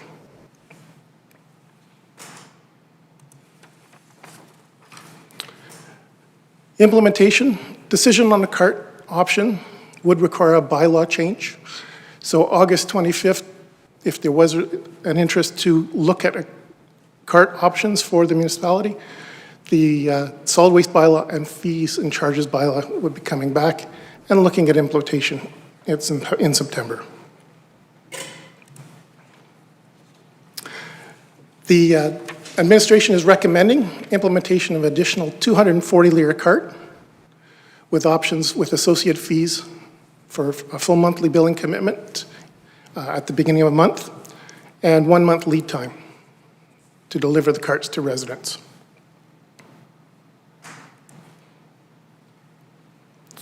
Recommendation that will be presented is that Town Council direct administration to allow a second cart for the residential solid waste pickup in accordance with the recommended fees effective September 1, 2025, and that administration bring amendments to the solid waste management bylaw and the fees and charges bylaw to allow a second 240-liter cart including applicable fees for council's consideration on August 25th. The next steps, council's decision to approve a 240-liter option, and then implementation bringing up the fees and charges on August 5th, and then residential launch starting in September of 25. Thank you. Okay. Thank you for the presentation, and thank you for bringing this report back. As council had asked for this report back in May of 2026. So we'll go for questions for clarity and understanding. Councilor Plechko. Thank you, Your Worship. And I'm going to refer to page 75 of 92. When I look at the comparison, so you have the 240-liter cart, which is what you're making recommendations for, but there's also the 120. 360 is not available. The difference between the two really is the charge of $10 to deliver. There's no other difference between the two. So if we have and I'm not sure where you can show me this, but when I read this, are we allowing our residents to downsize as well, but there'll be an upcharge for that? Or is this just strictly talking about additional carts? Go ahead. Through Mr. Mayor to Councilor Plechko, at this time it looks, this presentation was just looking at additional carts. So if they wouldn't wanted an additional cart. The options to use an alternate cart size is something that we did not bring forward in this presentation. Thank you. If I could just for a little bit more clarity. So when I read through this, the other thing that I'm missing here is this is strictly for waste. What about the organic side of things? Through Mr. Mayor to Councilor Plechko, organics, again, we do provide one. It could be provided a second as well for the same rate.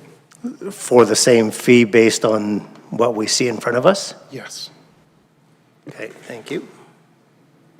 Okay, I want to just ask for some clarity on that, because in our current bylaw, it allows a second organic bin of 0.2 acres or more, right? So are we talking about those individuals that can already get one, or the ones that could not? To Mr. Mayor, the additional organics carts for those would be an exception, would be put through this process. So if you have a large lot that's already allowed in the bylaw, that we could provide you a second bin if you prefer, at a cost. Councilor Plechko.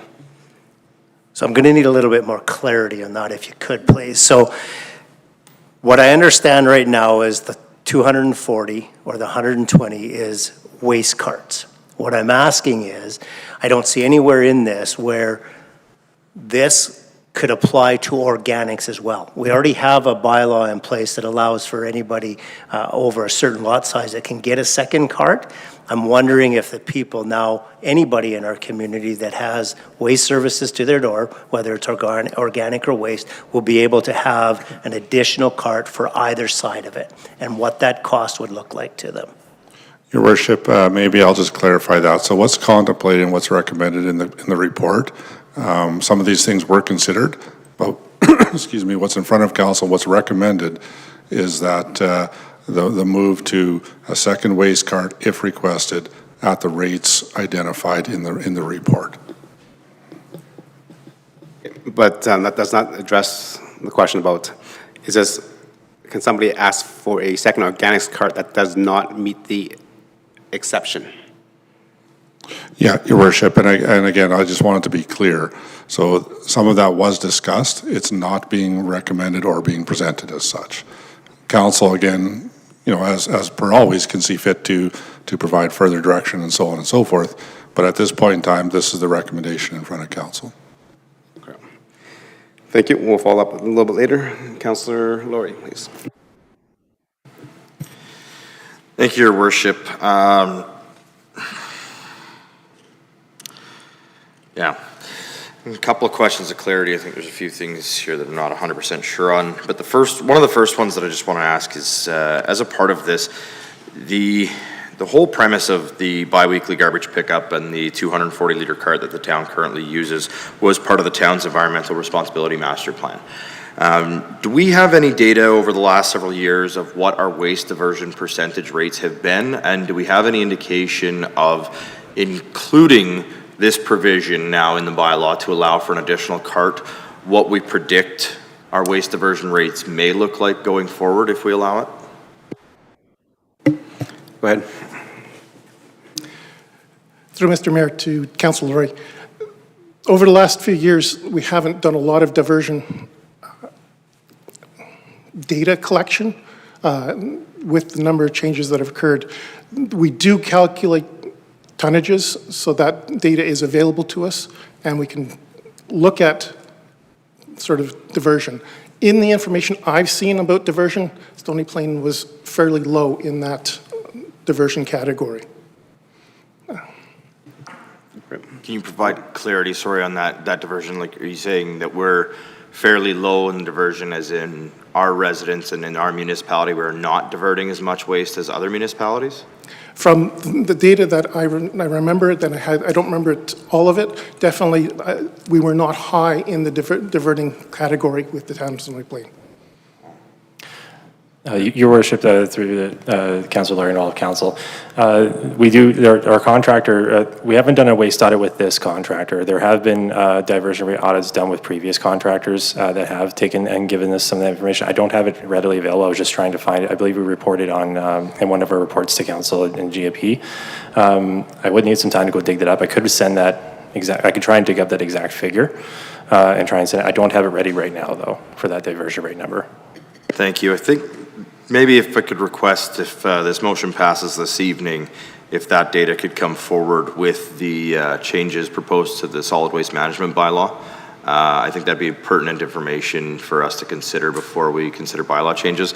If I remember right, Stony Plain actually used to be very high in relation to waste diversion. I think we were approaching even the 50th percentile at one point in time, where over half of our waste was being diverted out of the garbage stream and into recycling and organics, but it'd be great to get a bit of an update on that.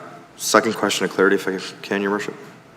Okay, go ahead. And if I, just before you that, I think the last report that we received was that we had a goal of 60% diversion, and we were not quite reaching that milestone yet. I think we're in the low 50s now. I think we're about 52 to 53% from what I recall. So you're absolutely right. I think Stony Plain was the leader and still is the leader in diversion. I don't see it the other way around. Your Worship, through to all the Council and Councillor Laurie, on page 9 of the 2024 environmental, the Environmental Portfolio Annual Progress Update, there is some waste diversion statistics that were presented to Council, and it does go on to talk about achieved a 48% waste diversion rate, and it does go on to list certain tonnages, which I could send a reference to Council later with the full stats out there for information. Excellent, thank you. And so my question of clarity around that is that with the proposal in front of us to allow a second 240-liter cart, what impact may that have on our diversion statistics and on our goal of achieving 60% waste diversion? Through Your Worship to Councillor Laurie and all of Council, it's I appreciate the question. So the not just this town of Stony Plain, but many municipalities in the region have gone to a system like this or exactly like this for the intended purpose of diverting waste to the landfill. So we have as you mentioned, there's the organics cart we're having a good debate about, as well as our recycling streams. And there's the municipality provides a service for the residents to enact, and a big part of that is the education and commitment of the residents to adhere to that. When we talk about the second cart, it's not just necessarily adherence to waste diversion. There are other issues, like there could be other considerations, pardon me. So one part, there is our residents fully actioning the waste diversion tools available to them. I would say, we have some stats about 48% waste diversion. There are some people that there are some residents that may be putting the wrong things in the wrong spot just by they didn't know or they didn't have time to look it up. It is a lot to do sometimes. But there are other residents that have considerations that go beyond that. So one example is there are some residents that have excessive medical waste that they could be adhering to these, but they just are running out of space.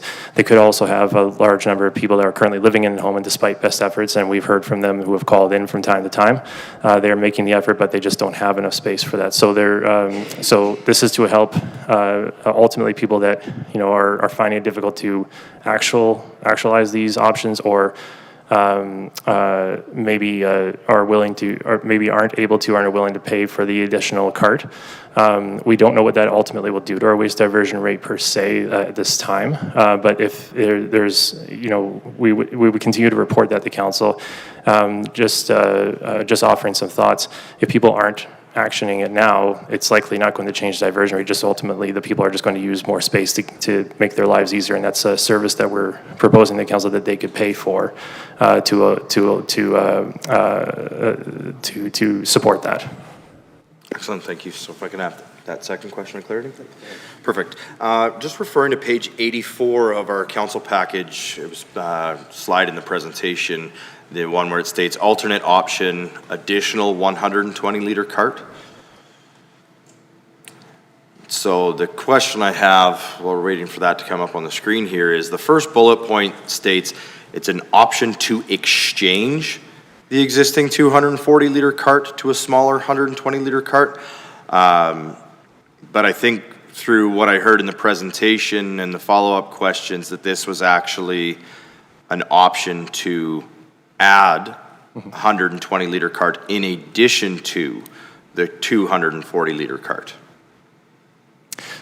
Through your worship to Councillor Laurie, correct. It would be if council chose to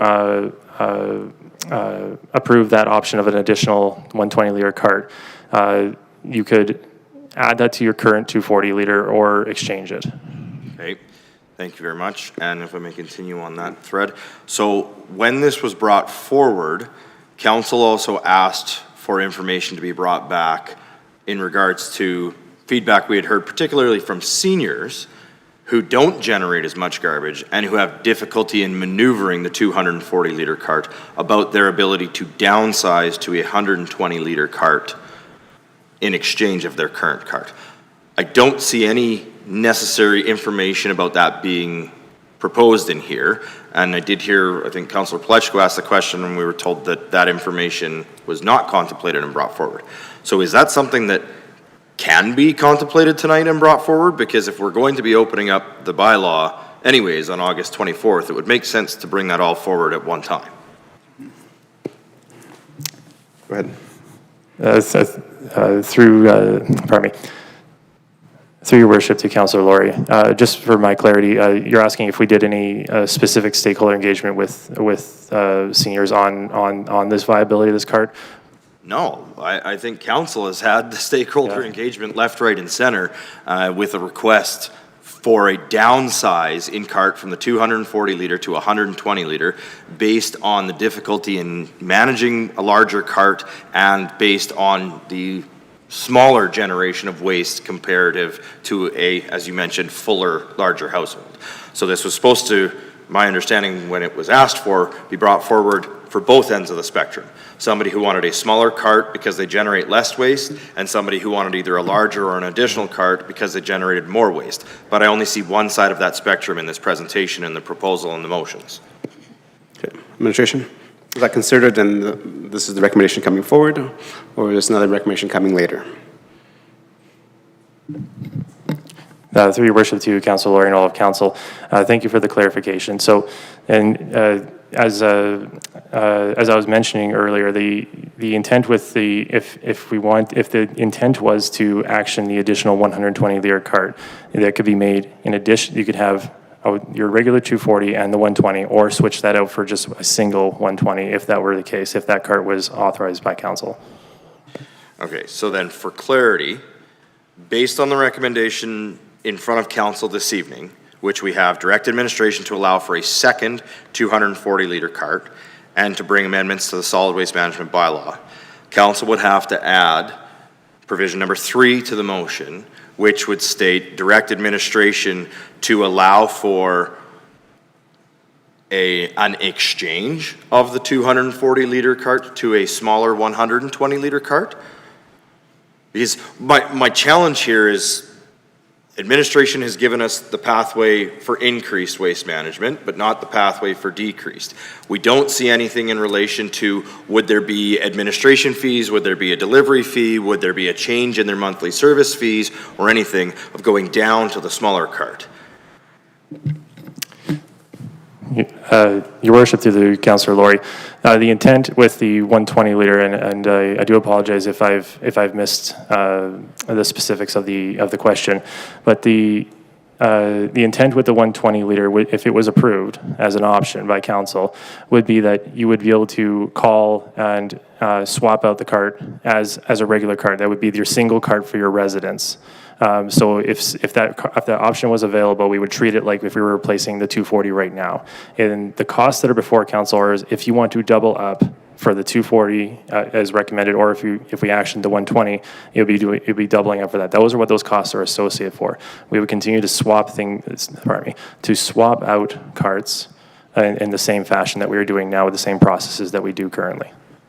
Excellent. So again, so for clarity, we would need to add a third part to the motion. However, the exchange of a 240-liter cart to a 120-liter cart would not incur any additional fees. There would be no administrative fee, no delivery fee, no additional monthly fee, and no cart pickup fee for an exchange back to the 240. Your worship, through to Councillor Laurie and all of council, the manager has informed me it would have a $35 pickup fee. If they, not, but that's... Through Mr. Mayor to Councillor Laurie. So to exchange that bin from a 240 to a 120, if we were to do that program, we would receive that request at Public Works, and we would do an exchange with no fees. But if that resident chose to leave that program at any time, I'd like to go back to my 240, there would be a fee to pick up that bin. The other thing that the vendor did inform me when I talked about 120 bins is a 120 bin is a short bin. So if you take a broomstick and break it in half, you cannot fit it in that bin. So there is some limitations to size of garbage going in that. It is easier to move, but it is also a smaller footprint, so it does blow over in the wind a fair bit. And we have to keep an extra inventory of bins at Public Works, but this is possible. I appreciate the answers there, and I was hopeful we wouldn't see additional fees for downgrading to that cart, because that would align with our environmental responsibility and encouraging residents who would like to reduce their amount of waste generation. The last question I have for clarity, if I may, Your Worship, thank you very much. It's just in regards to the delivery fee and the cart pickup fee on discontinuous service. I know this is going to get asked by residents. Are they able to pick up a new cart, like if they wanted an additional cart, or if they were leaving the program, are they able to do that themselves to not be charged this fee, or is it mandatory that the bin will be delivered and they will be charged a delivery fee? Through Mr. Mayor to Councillor Laurie. So this fee would be, we would be charged by the vendor for that $100 for that cart to be purchased and delivered to the resident. Excellent. So simple answer is no, there's no option for self-serve. These are the fees, regardless as to whether they'd like to pick it up themselves or not. That is correct. Excellent. Thank you. Okay, thank you. Any more questions for clear and understanding? Councillor Hansard, go ahead. Thank you, Mr. Mayor, and I thank Councillor Laurie for clarification on those issues. My thought was if we're going to open this bylaw for one thing, we should be addressing all the concerns that have been brought before us by our residents. Several places in this report, it refers to the request for changes to this single card option or same size card option were minimal.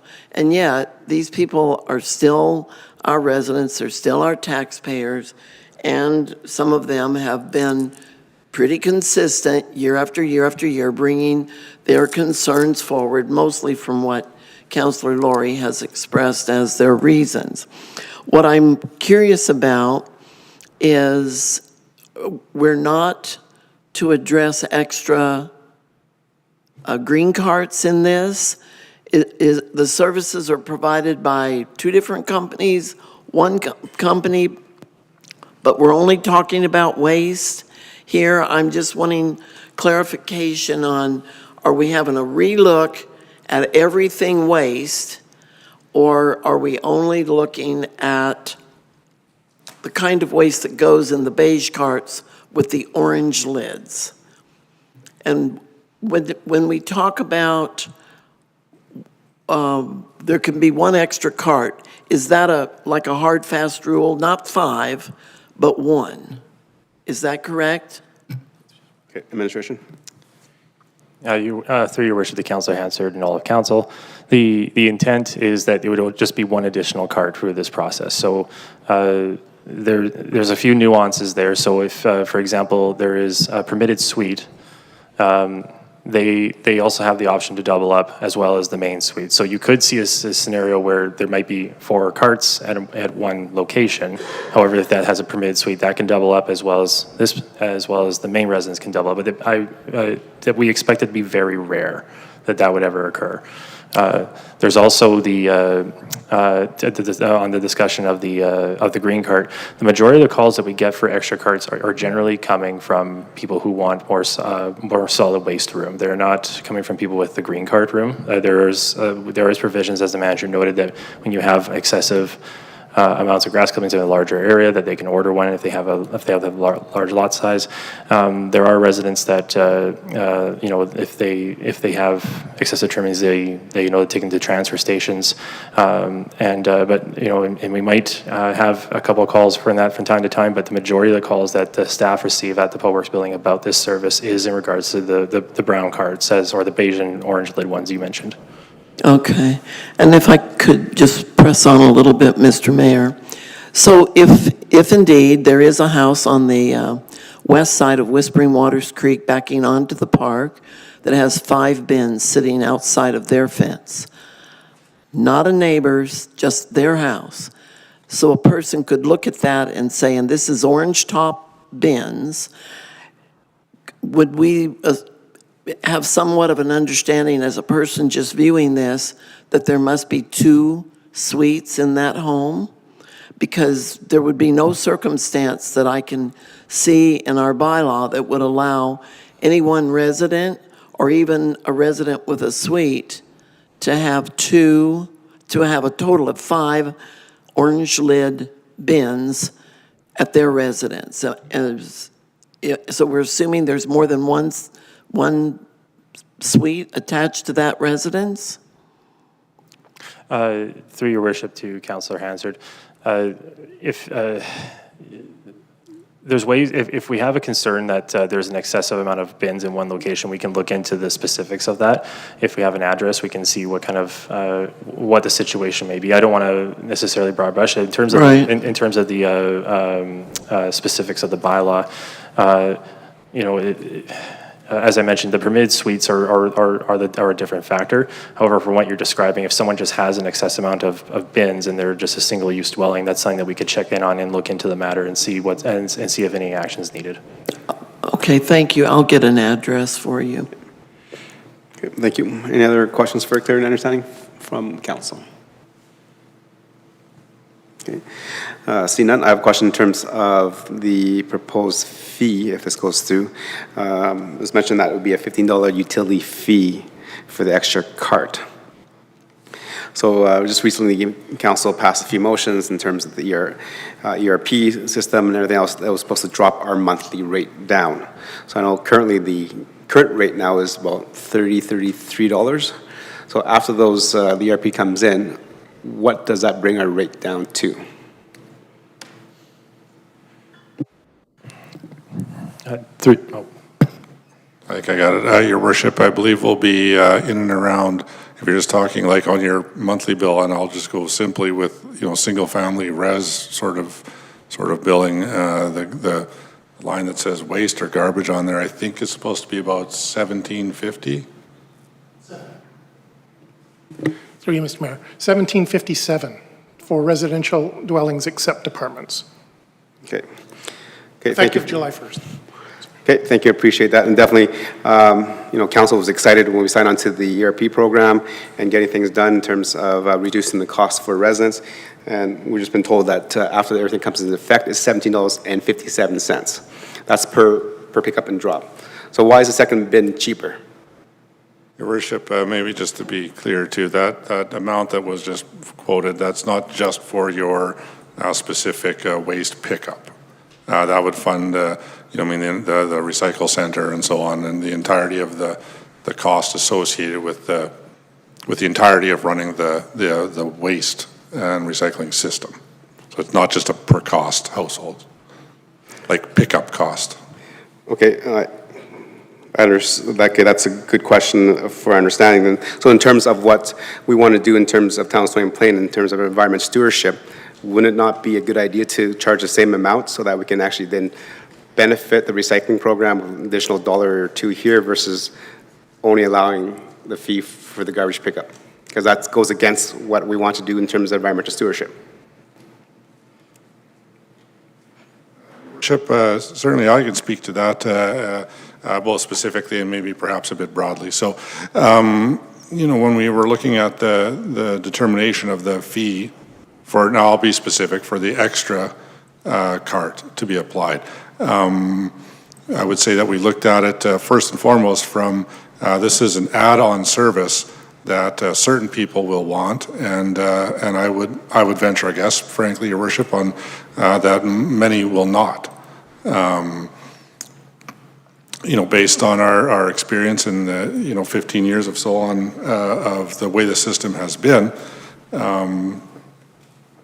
although there is concerns and they come forward somewhat consistently, I'm interested to see what happens with changes to see if we are able to hit the mark or miss a mark on this one. So what that led to, or the basic thought there, is that for those that ultimately do not choose to have an extra bin, that their payments, so to speak, should not subsidize those who do. This is an add-on service. If you think about it, that the $2.40 every 2 weeks is your baseline. If you want more, you can pay for more. That's basically the real basic premise. So how did we get to a rate of $15, as we indicated, the sort of $17.50 number?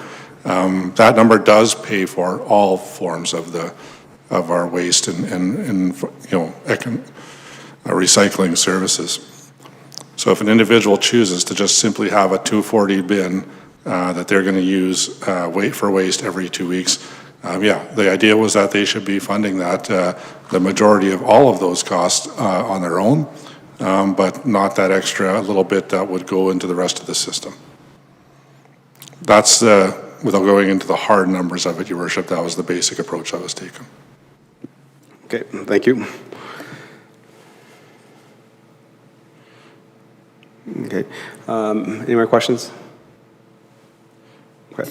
I do have a question in terms of the size of carts. I think there's 2 options recommended. We have a 240 and a 120, and then we talked about maybe making it a ability, if we do a 120, to maybe swap those out.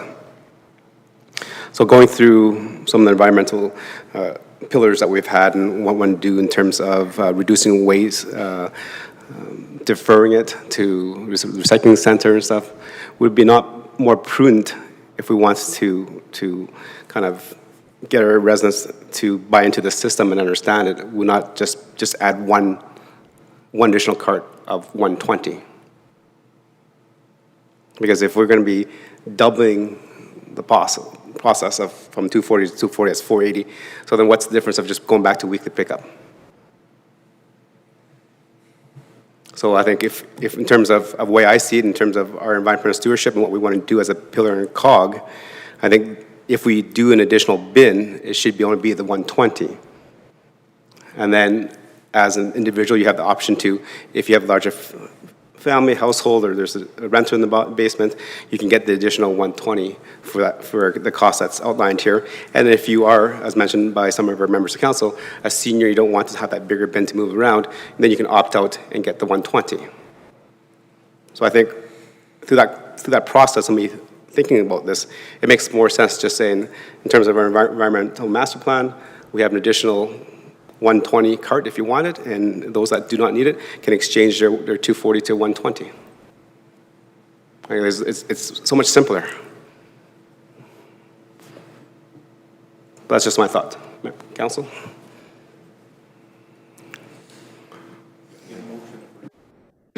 Well, there was two options here, so I'm like, the options don't make sense to me. I've got a clarity question. Okay, go ahead.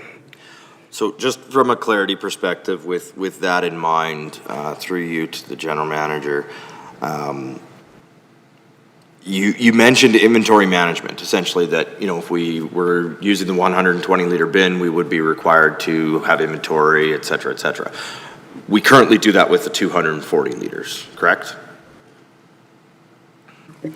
Through Mr. Mayor to Councilor Laurie, yes, the 240s are managed. They're actually managed at our vendor. So the vendor does have our standard 240s that go out to 5,900 residences. So from a management side of it, it really makes no difference if it's 240 or 120. They're being managed. If we want to go 120 for smaller, that 120 would be available for somebody to increase. Or if we didn't want to do the 120 at all, the 240s still exist to double the amount that they have. Like, Yes. an additional bin's an additional bin, whether it's 120 or 240, it's a managed inventory that we have to maintain. One in the 240s we're already doing, one in the 120s we're not doing. Through Mr. Mayor, yes, that's, Thank you. that's we're not managing 120s at the moment. All of our bins are standard 240 bins. Thank you. Okay, I think that's all the questions I had for clarity and understanding, which makes you more confusing than before. Councilor Pletchko. I just want to touch on the 120 to 240 bins when you talk about managing them. Is the management the town that looks after this, or is it the management of the garbage company that looks after that? Who maintains the bins? Who takes the bins and puts them in our customers' hands, and who picks them up from the customer and puts them back in inventory? Through Mr. Mayor to Councilor Pletchko. For waste, the vendor is responsible for the waste bins.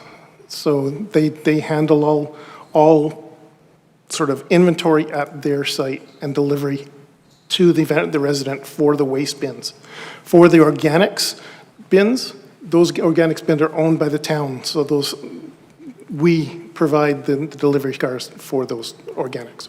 So for the waste that we're talking about today, from the 120 to the 240, there's really no inventory that the town would have to manage. It's inventory that we'll use Integrity would have in their inventory that they probably carry for a multitude of different locations that they have, correct? Through Mr. Mayor to Councilor Pletchko, they would have an inventory or order an inventory of 120s if the town chose to move forward. Thank you. So then, just for clarity, then there is no additional management on our side for that you've spoke about a number of times. Through Mr. Mayor to Councilor Pletchko, the management, the administration would manage sort of that extra, their fee for charging in sort of that financial cost to the resident, because if you went to a double bin, we would have to do some financial additions to the bill on a monthly basis. The other thing is that the vendor would then manage the purchase and delivery. Okay, if I could, just one more. I think it's just confusing. I'll get you to your second question after that. So in terms of understanding who's managing whatever, that's kind of been said. But for example, we've had members of council mention that, you know, they used the report, they had a wheel fall off their Integrity bins. So are you telling me that Integrity comes and replaces those wheels and not our staff? To Mr. Mayor, yes, Integrity manages their waste bins. So if you call into Public Works with a concern that the wheels have fallen off your waste bin, we give a work order to Integrity and they do that repair. Okay, and then If that happens on the green bins, our utility staff repairs those green bins. Okay, But currently, then we have inventory and parts for the organic bins. And that's it. To Mr. Mayor, yes. Okay. Thank you for that clarity. Go ahead, Councilor Pechko. So,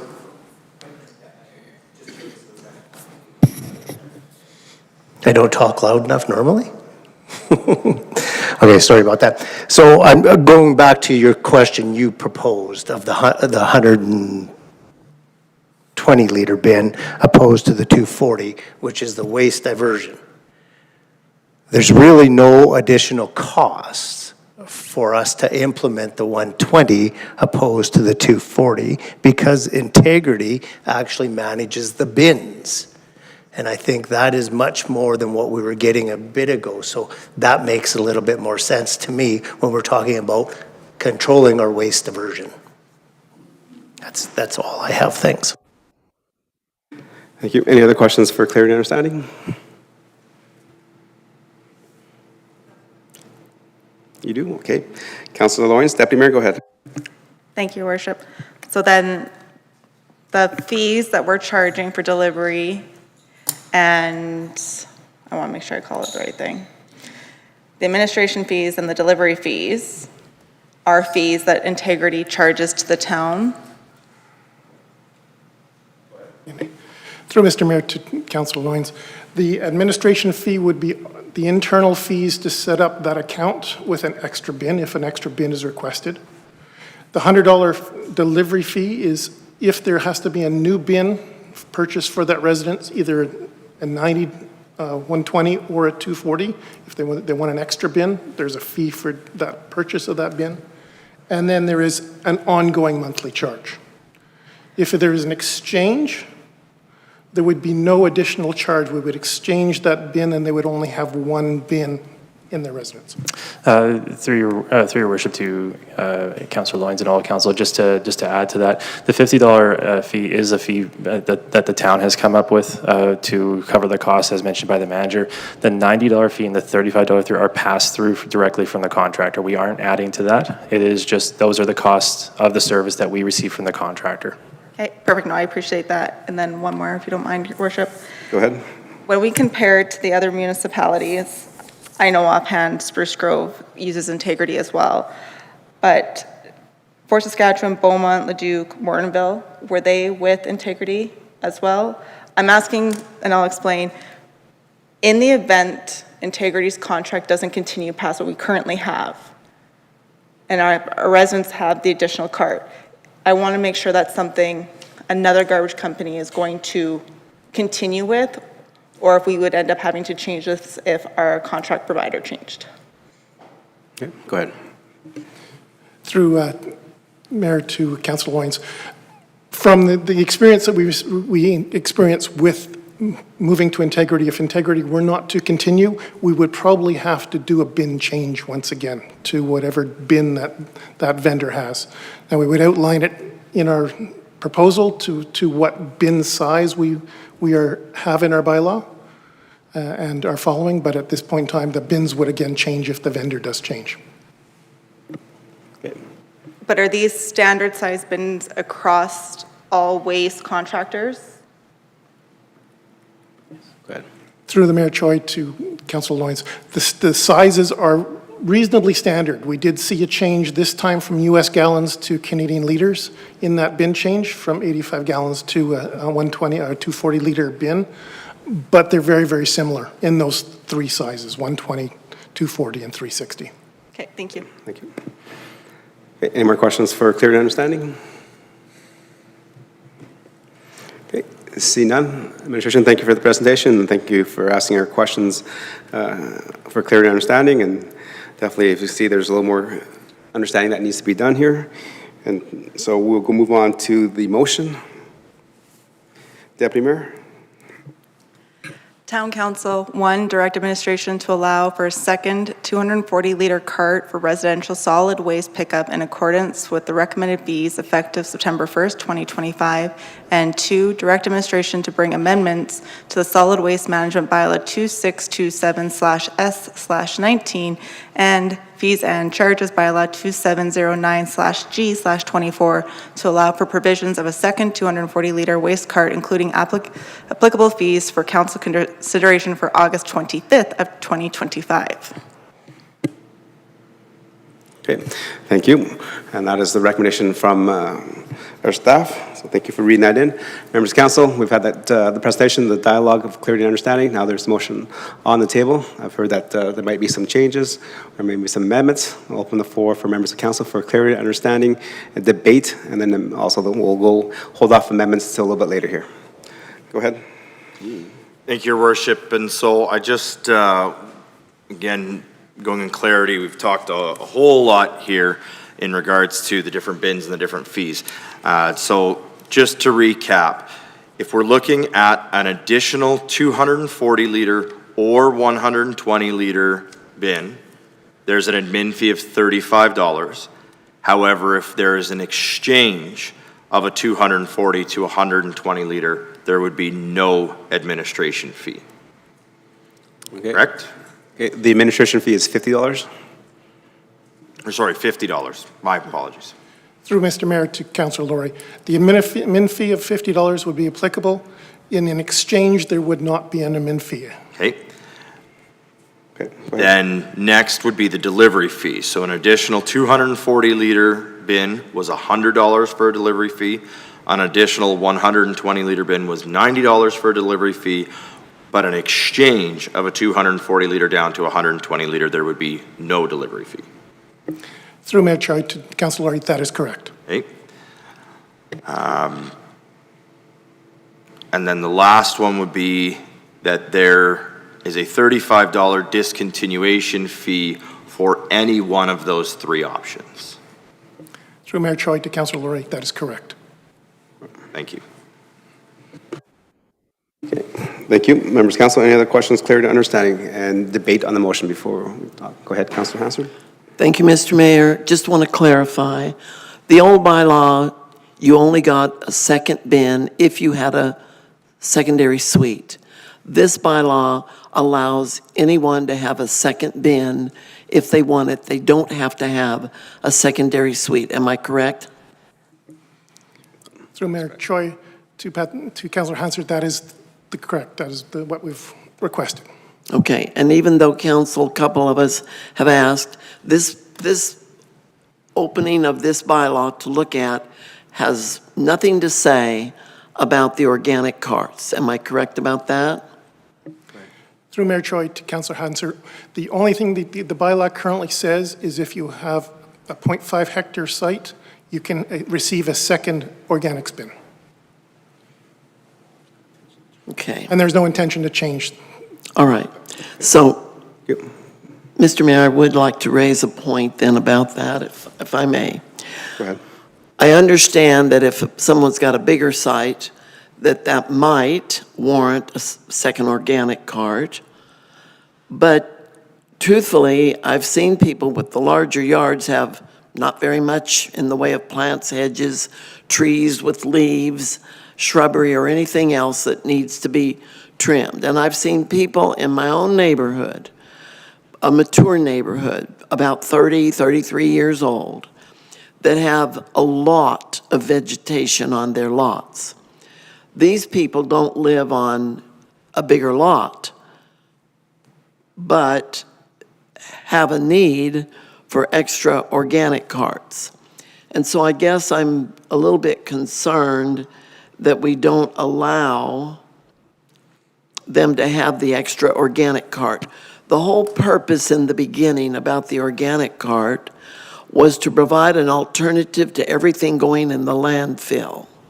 Organic carts was to push things out of the landfill and into an organics program that would see these items recycled and made into usable mulch or whatever.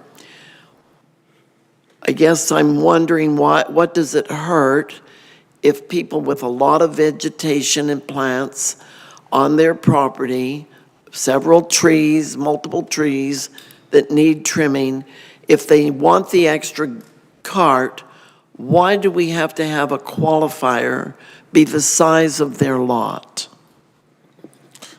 Your Worship, I can comment on that a little bit. So, I mean, there's a couple things to bear in mind as well.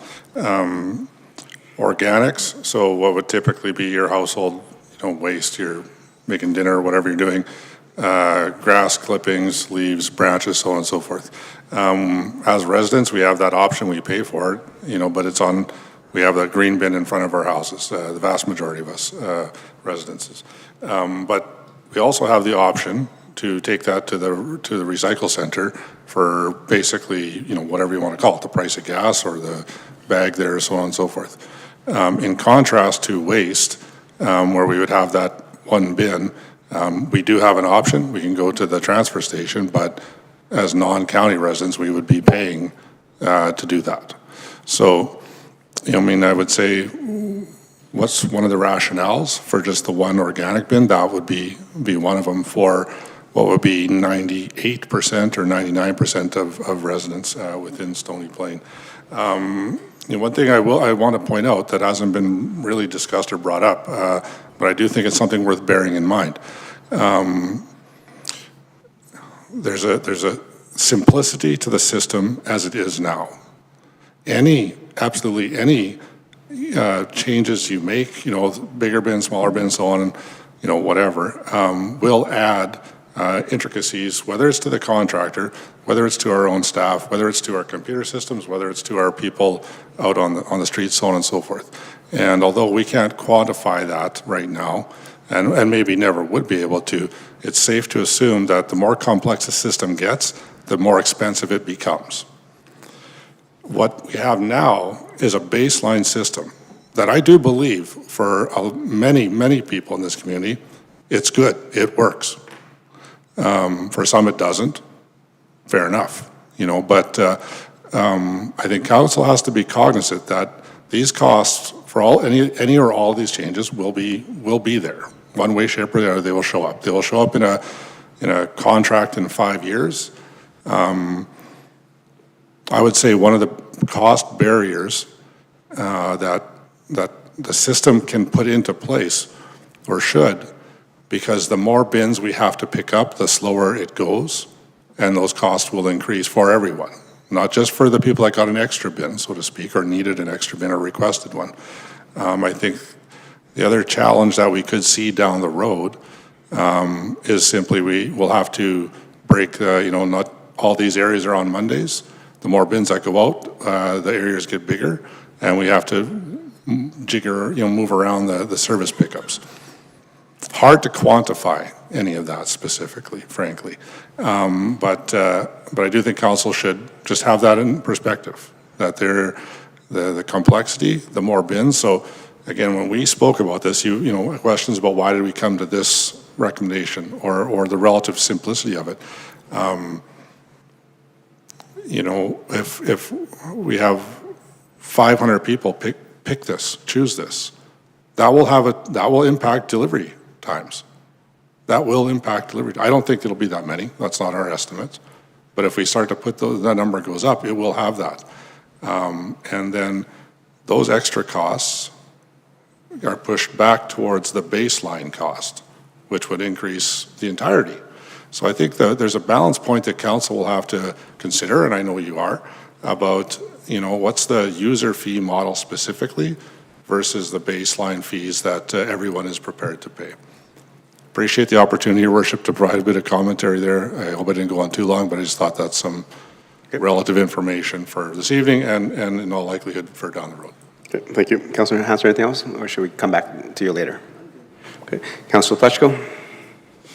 Yeah, thank you, Your Worship. Thank you, administration. I greatly appreciate where you just come from, Tom, on that explanation, because as I read this package, I've always prided myself when I got onto council about how conservative this community was with garbage and what we did to try and minimize the amount of garbage. And as I read through this just makes me think we go back to a weekly pickup. We do the things that everybody else is doing, and we scrap a program that has worked very well within our community. And I fully appreciate that, there is some people in town, but they're making do with what they have now. They're taking alternatives, and I think back to when I lived right in town, we did the same thing. Sometimes we took the garbage down to the local recycle place. Sometimes I had to go over to Parkland and pay a little bit extra for it. But I didn't stick it in the garbage bin, and I made it more of a recycling program for ourselves, which I come from old school. Recycling isn't even in my vocabulary. You know, it's a good thing I have grandkids and kids to make that happen, or a wife that's very content with that. So when I look through this, I don't know that, you know, I get that there's only going to be a smaller portion of it, but we could very well end up with everybody in town with an extra $15 a month. It's not a lot to persuade somebody not to have an extra bin in town.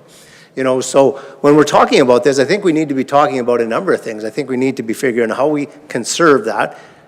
If you want it, you got to pay for it, which then makes you be more conservative and get rid of what you got to get. By just admitting something, you know, twice the size, allowing for 2 pickups, it does take away from the service that we have. It's going to change the routine that the garbage guys have had. And, you know, I think about when we had the change to the program that we have. We had a lot of complaints. People were used to being picked up at 7 o'clock. It wasn't being picked up till 8 o'clock. So now what do is we're going to change that again for a minority, which is okay, but at the same time, I think there's a better way to do this. And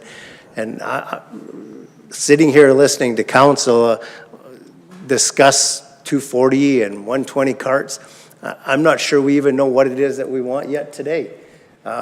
So unless I hear from the wisdom of my council, this I can't support at this point in time. So I'm hoping that the rest of you have thought about this long and hard about why we should be implementing something that's working fairly well within our community and uprooting the supplier that we have today to accommodate that. Thank you. Thank you for your comments. Many other questions, clarity, understanding, debate? Go to Councillor Anderson. Go ahead. Thank you, Mr. Mayor, and thank you to administration for bringing this forward. Certainly some good conversation around the table around waste diversion and so on, but I think one of the conversations I've had with several residents in our community is the steps that they're taking to take care of their additional waste. And so it's not necessarily that it's being diverted entirely, it's just being diverted from the town of Stony Plains waste stream, but it's going to the Spruce Grove Eco Center, or it's going to the Parkland Transfer Station, and that waste is still entering the waste stream, it's just not entering it within our own measurements, within our own municipality. And so, you know, there's a little bit of a shell game there to say, well, if we add these extra bins, it's going to reduce our waste diversion. Well, maybe, but on the way that we calculate it. And it's just going to save those residents from having to go to those eco centers and transfer stations and allow them to dispose of the waste directly from their homes. I think, you know, initially when I saw this come through, I'm going, wow, $100 and a $50 admin fee, you know, $150, that seems substantial. But over the weekend and listening to the conversation here, I think that ensures in many ways that the people that are going to request a second bin really need it, right? It's not just the $15 pickup. I agree with Councillor Plechko, if that's all it was, that everybody potentially would be asking for that, right? You take garbage to the Eco Center in Spruce Grove, it's $3 a bag, right? So you take 3 bags, $9, a couple times a month, all of a sudden we're over that $15 anyway. And so if that's what the cost was, I think certainly we would see significant uptake even of those that wouldn't necessarily consider that service. But I think having a front end cost you know, really forces people to consider if it's something their family needs. Work with a number of students, and there are families that have extra waste for medical reasons, for, you know, all sorts of different realities that their family faces. Maybe they're a family that chose to have more than this, you know, this nuclear typical 2-parent, 2-kid family, or whatever that looks like, and the additional waste that gets created as a result. You know, my concern in this conversation was we implement an additional bin and we request it for Christmas, and you pick it up in January, and we request it back for a birthday or a summer barbecue, and all of a sudden that burden on our staff becomes substantial. But what we see is a system where there has to be a clear investment up front. There's an ongoing investment in terms of a user pay or a fee for service model, and I think that's a very, very good thing.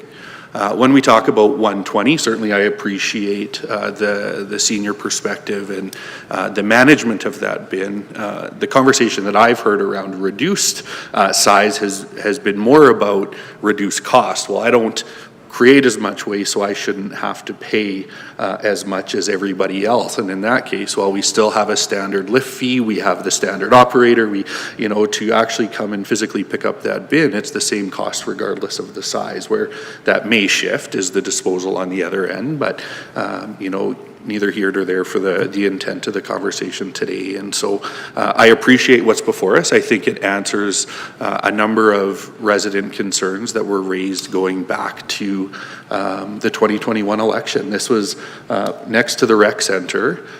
One of the biggest things I heard in conversation with residents, and I think it, I don't see it as a hindrance to our waste diversion efforts. A lot of what we've talked about around waste diversion is we've limited the number of education programs and stuff that we've offered over the last number of years. And there's been conversation about increasing the way that we educate, whether that's engaging kiddos in school or educating families and residences and so on. And so I do think there's avenues that we can continue to, or should start to continue to to pursue to ensure that residents are aware of the waste diversion streams that are in place. But I do think what has been presented to us in terms of the offer of an extra bin with the costs that are there does have my support this evening. So thank you for bringing it forward. Okay, thank you, Councilor Anderson. Deputy Mayor, Councilor Loynes, go ahead.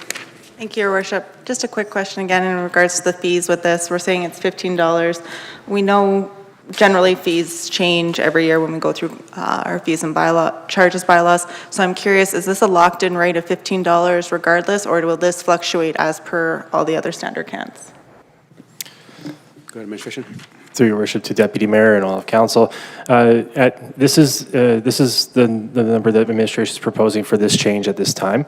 Administration broadly, as council knows, looks at all of our fees throughout the year as we get more information. We make sure that the fees are staying relevant and are recommended to council. So any changes that would be contemplated would come at this would slide into our normal fees and charges process. However, for a starting point, this is intended to be locked in until we do a fulsome review. So for the moment, this is our best first stab at this, and we will, if there are changes needed, we'll do those at the appropriate times that council expects. Thank you. That's all. Thank you. Any more questions and comments on this motion? Okay. So if there's no more, I'd like to go then. Remember, we had a few conversations about making some changes and amendments. There's some suggestions thrown out there. So does anybody want to bring an amendment forward or make an offer to change? Councillor Lowry, go ahead. Thank you, Your Worship. Again, lots of great conversations gone around. There's been some great points that have been made. Actually, I just want to express some appreciation for Councillor Anderson just speaking to, the fact that there are ways that this is being managed and there's costs associated with that right now, and that it has been a rather large community issue. And with that, I do have a couple of amendments that I'd like to propose based on conversation this evening.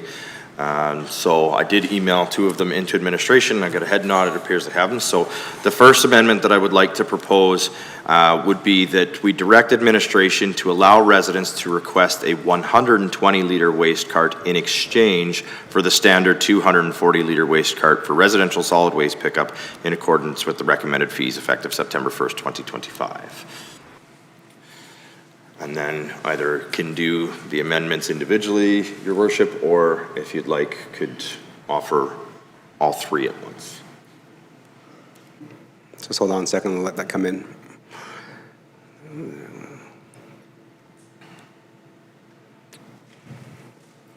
Okay.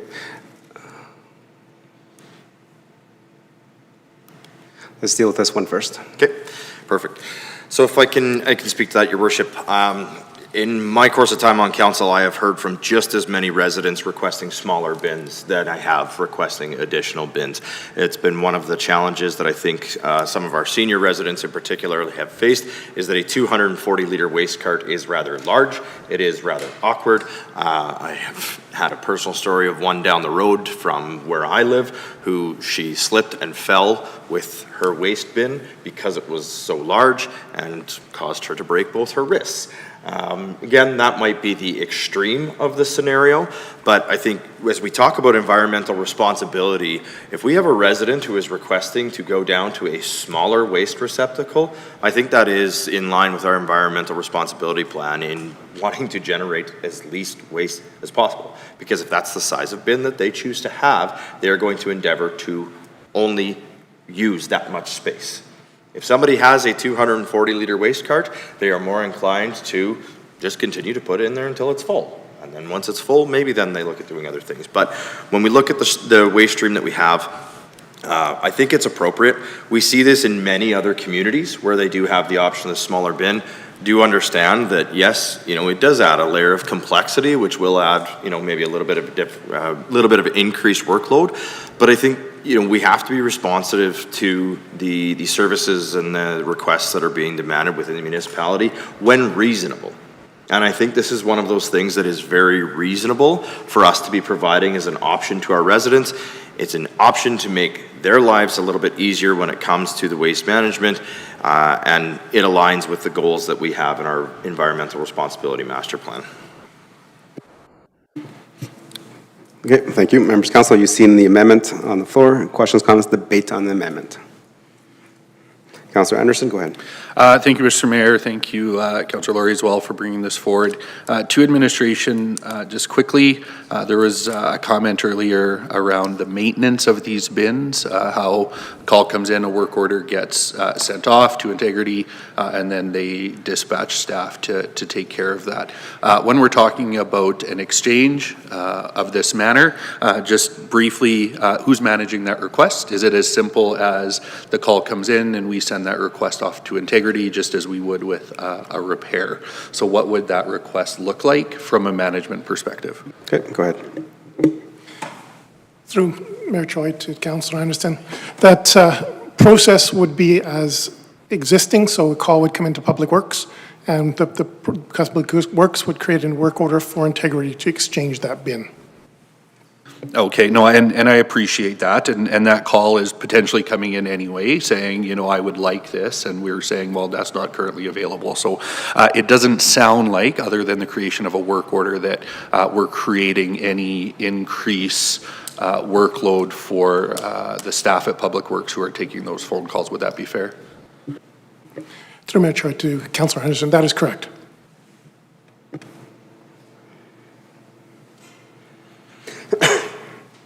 Any other questions, comments, and debate on the motion? Okay, to administration, just wanted to understand, in terms of the questioning that was asked after the presentation and during this conversation, so can administration provide the reasoning why there's no additional fee to drop off to do an exchange? Because the company is still having to get a cart, bring it out here, so there's still cost associated with that. But there's only a fee for picking up a cart if they don't want the 120 and want to go back to 240. So in my line of thinking, if it's going to cost them to pick it up, well, then it should cost them to drop it off. Because if it doesn't cost them to drop it off, then it shouldn't cost them anything to pick it up. To Mayor Choi, the cost of our standard service includes the bin. So that bin is sort of, that asset for Integrity is built into their cost at the moment. So if the bin breaks, Integrity will take that and replace that. If it gets burned down to the ground, there is a cost to it. But if on normal wear and tear and operating over time, that cost is baked into the cost of the service. A request to actually exchange to a lower bin that would help our diversion rates would be something that, if that's what we want, what council would like to do, would be sort of in that process of ownership of a bin. Okay, thank you for providing that. Any other questions, comments, debate on the amendment? Councilor Anderson? Yeah, not on the amendment itself, but just some of the commentary provided by yourself there. I'm supportive of the exchange fee. Certainly, I appreciate where you're coming from. If there's no cost to drop it off, there's no cost to pick it up. But that creates a situation where I could call today and ask for a smaller one for next month, and next month call for a bigger one for the next month. And so by having a little bit of investment, a little bit of skin in the game, I think we limit those calls of convenience, and they become calls that are made out of need, as opposed to just exchanging each month based on a whim. Okay, thank you. Councilor Laurie? Thank you, Your Worship. And I just want to go back to administration for clarity on this. So there is no cost in relation to dropping from the 240 to the 120, but if you want to return to the 240, there then is a cost, correct? To Mr. Mayor, to Councilor Laurie, yes, there would be a fee for pickup to exchange back. Thank you. And so that would then be, in my opinion, the preventative from the flip-flopping back and forth. Yeah. Okay, sounds good. Any other debate on the amendment to add this to the motion? Okay, see none. Councilor Laurie, I don't think you need to closing remarks. I think you've had a good conversation earlier, and your opening statement kind of encompassed everything. I'll call the question. All those in favor? Okay, and that is carried. Administration can get the entire motion up there, please. And this amendment will be number 2 on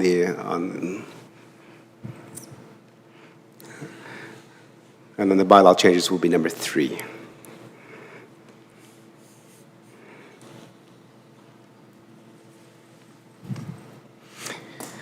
Okay, while administration is getting that together, any more questions, comments, and amendments to the motion? Councilor Laurie, go ahead. Thank you, Your Worship. And I wanted to bring forward this one this evening rather than waiting until the solid waste management bylaw comes back to us on August 25th, should this go forward. I'd like to add to this direct administration to remove the 0.2 hectare limitation in the solid waste management bylaw for the provision of a second organics cart. And then I'll speak to that one. Abel?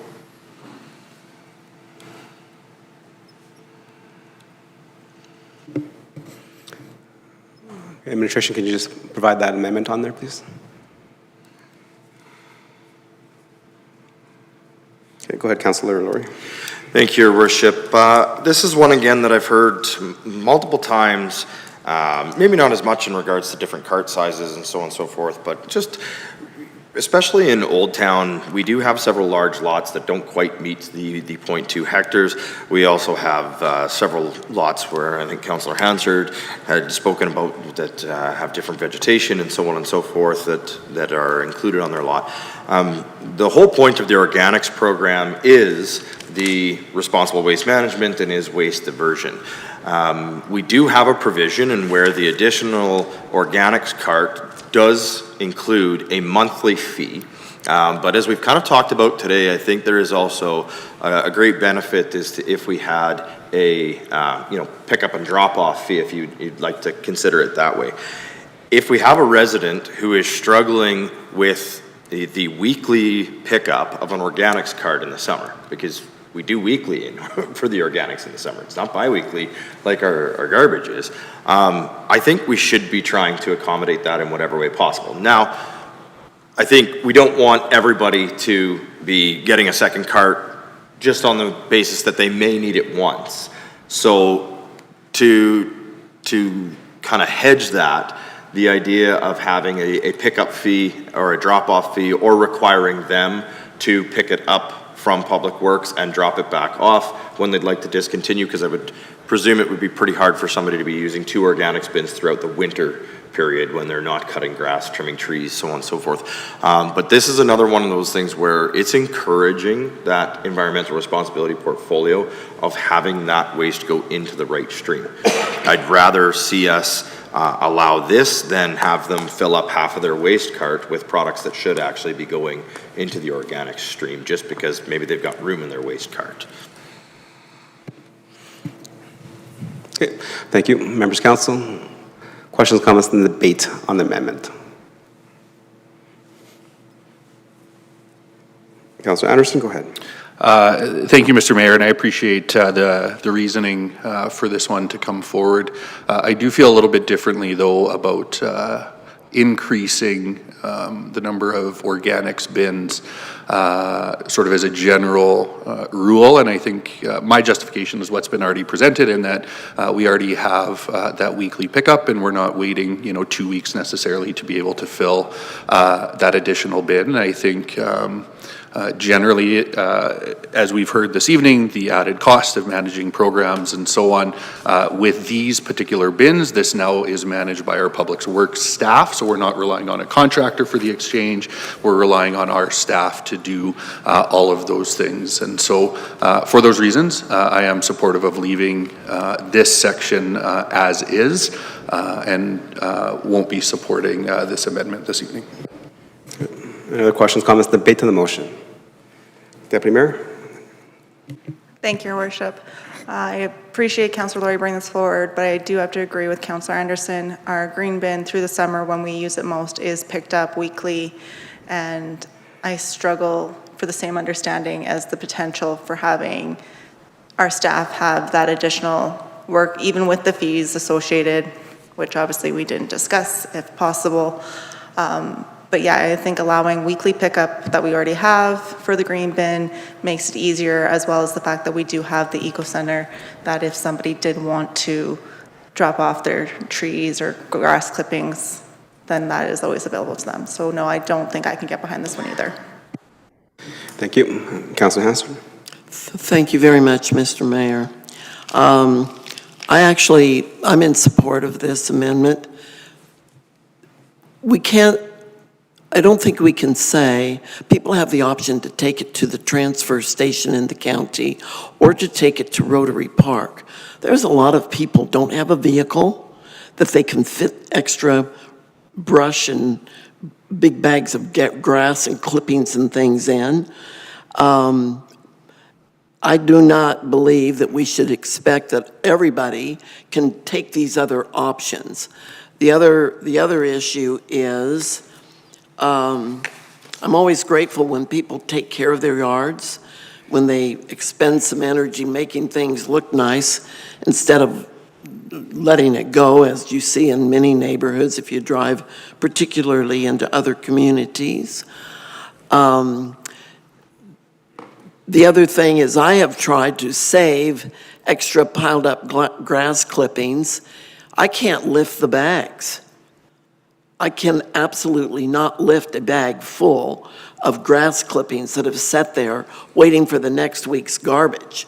So I've got to track somebody down in my neighborhood to come and help me, and that doesn't always work either.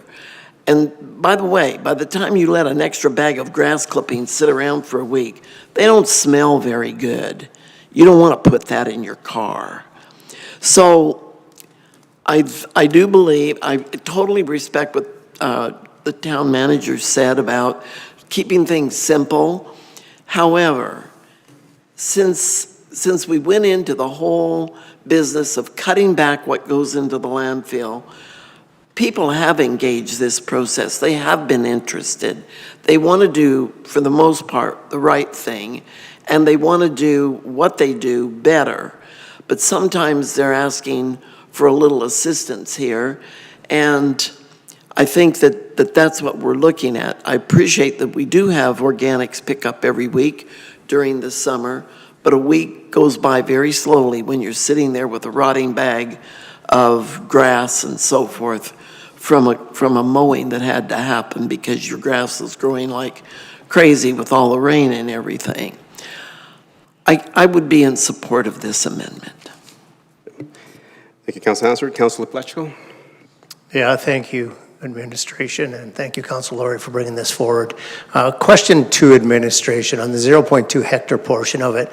How many of the people that have extra bins today return the bins for 6 months of the year and pick up bins for 6 months of the year?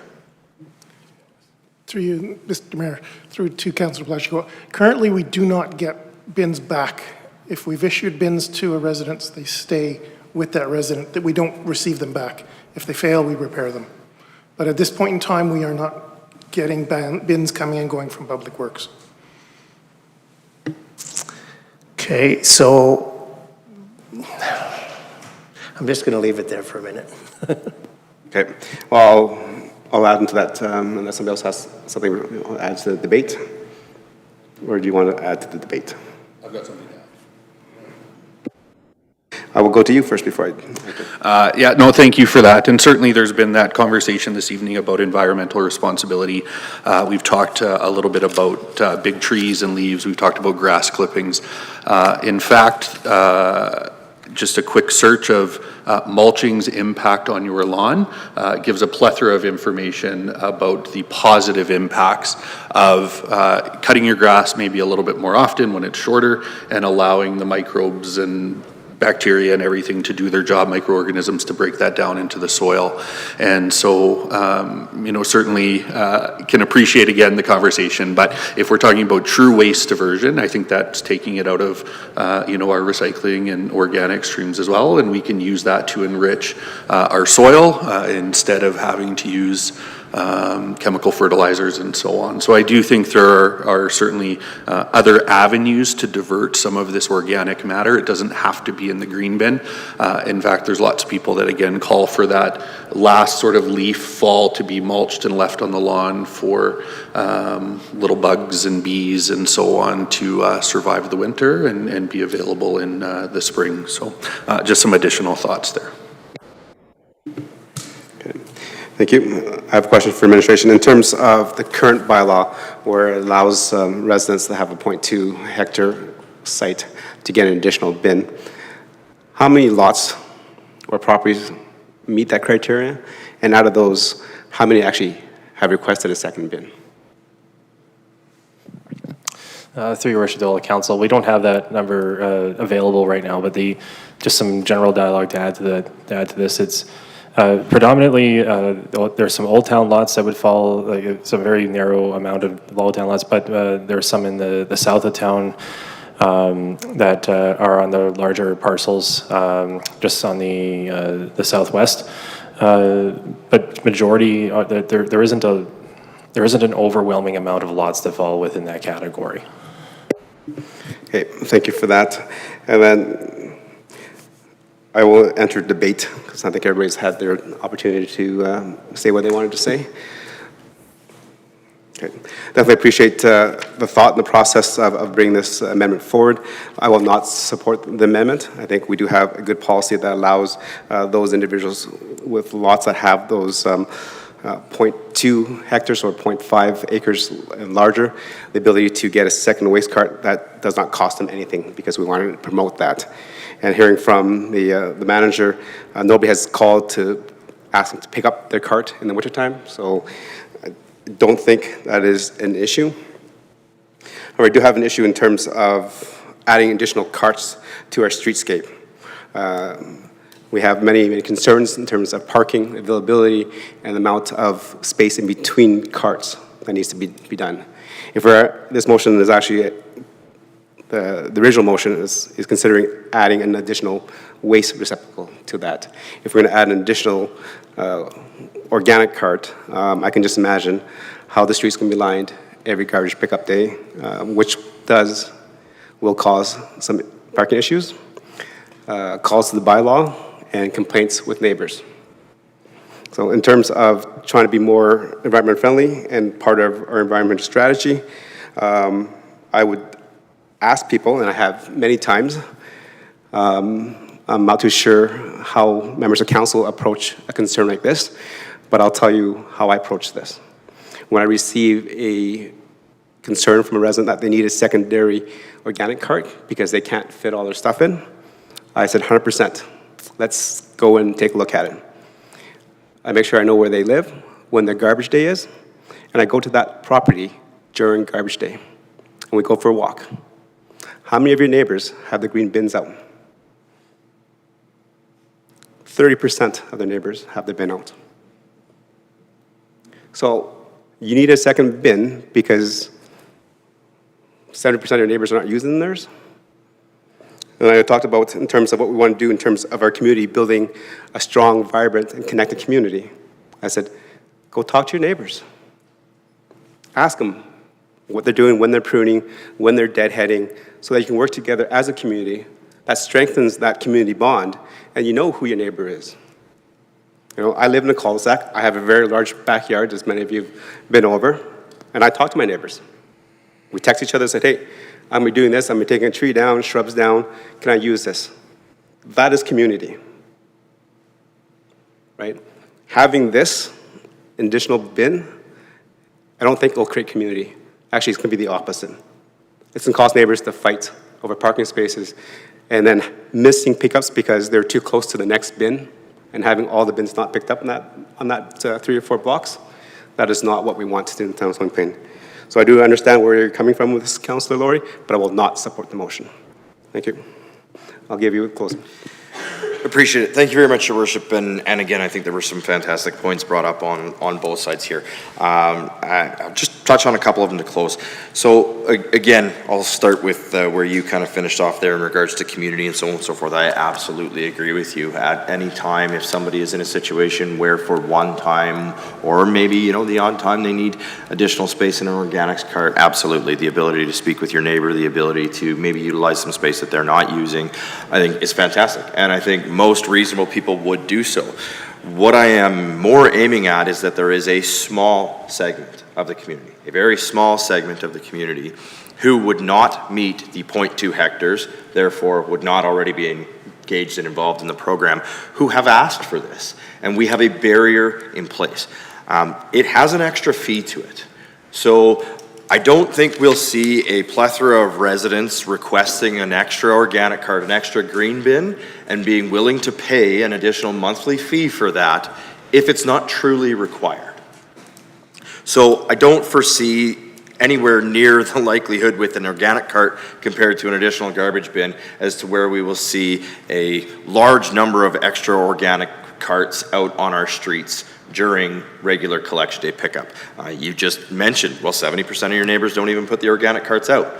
Well, 70% don't even put it out every week for pickup, then there's probably a much smaller percentage who would require a second one that would do so.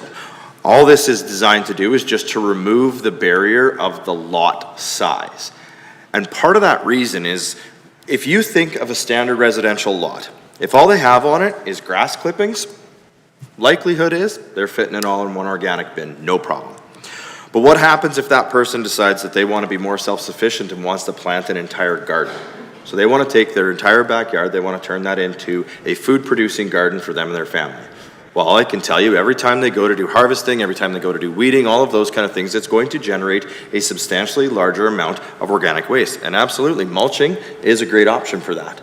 But on a residential property, if you're generating that much organic waste, you don't have the space to do that, let alone the potential for noxious odors and things like that that can come along with mulching that could disturb your neighbors. Speaking of odors and things like that, we've just approved the urban hen bylaw.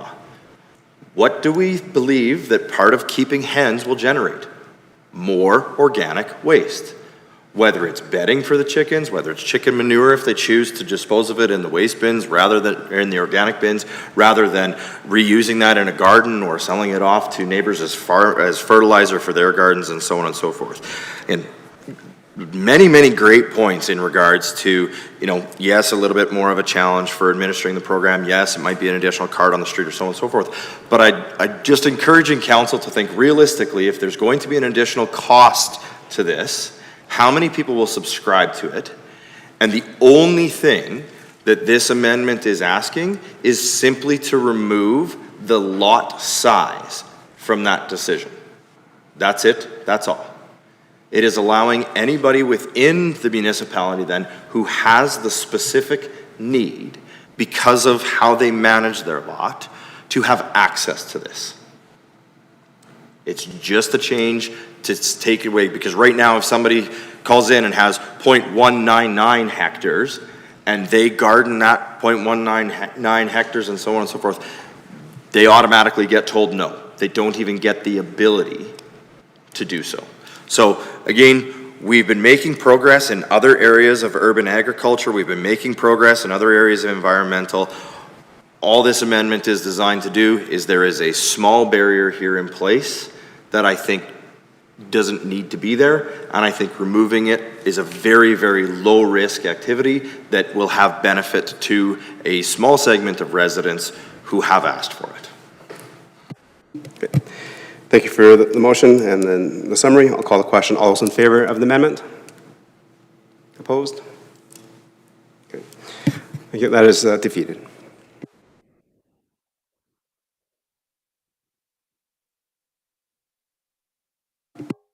We're back to the original motion with the first amendment.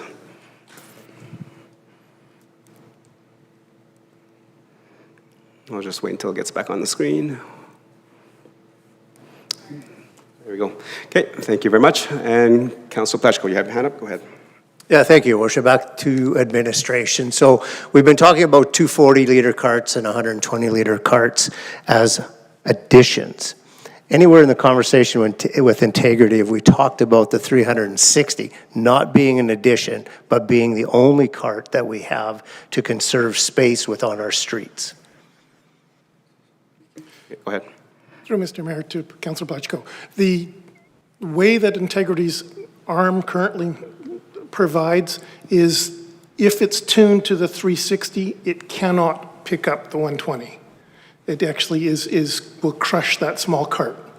So is what Integrity is telling me the way that their arm works is that they can tune it for the standard 240 and the 120, or tune it for the sort of 240 and 360. But if they tune it for the 360, it will physically crush that small 120. Thank you. Okay, thank you for that clarity, and thank you for the question.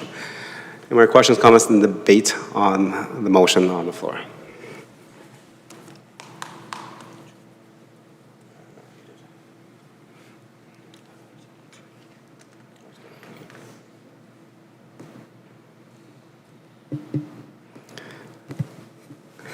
I'd like to make a motion. Go ahead, Councillor Loyens, Deputy Mayor, I pass you the chair. All right, go ahead, sir.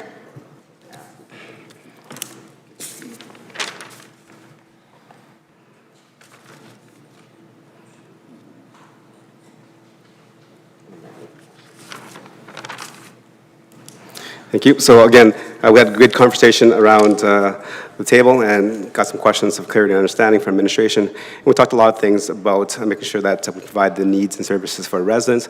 We also talked about our 5 pillars, and one of them is the environmental sustainability pillar.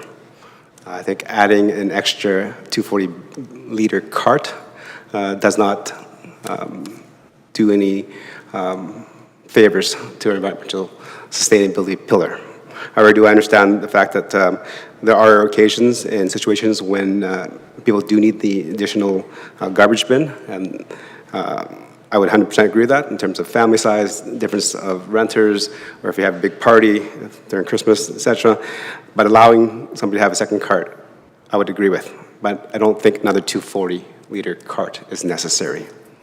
So my motion is that to amend to direct administration to allow for an additional 120-liter cart for residential.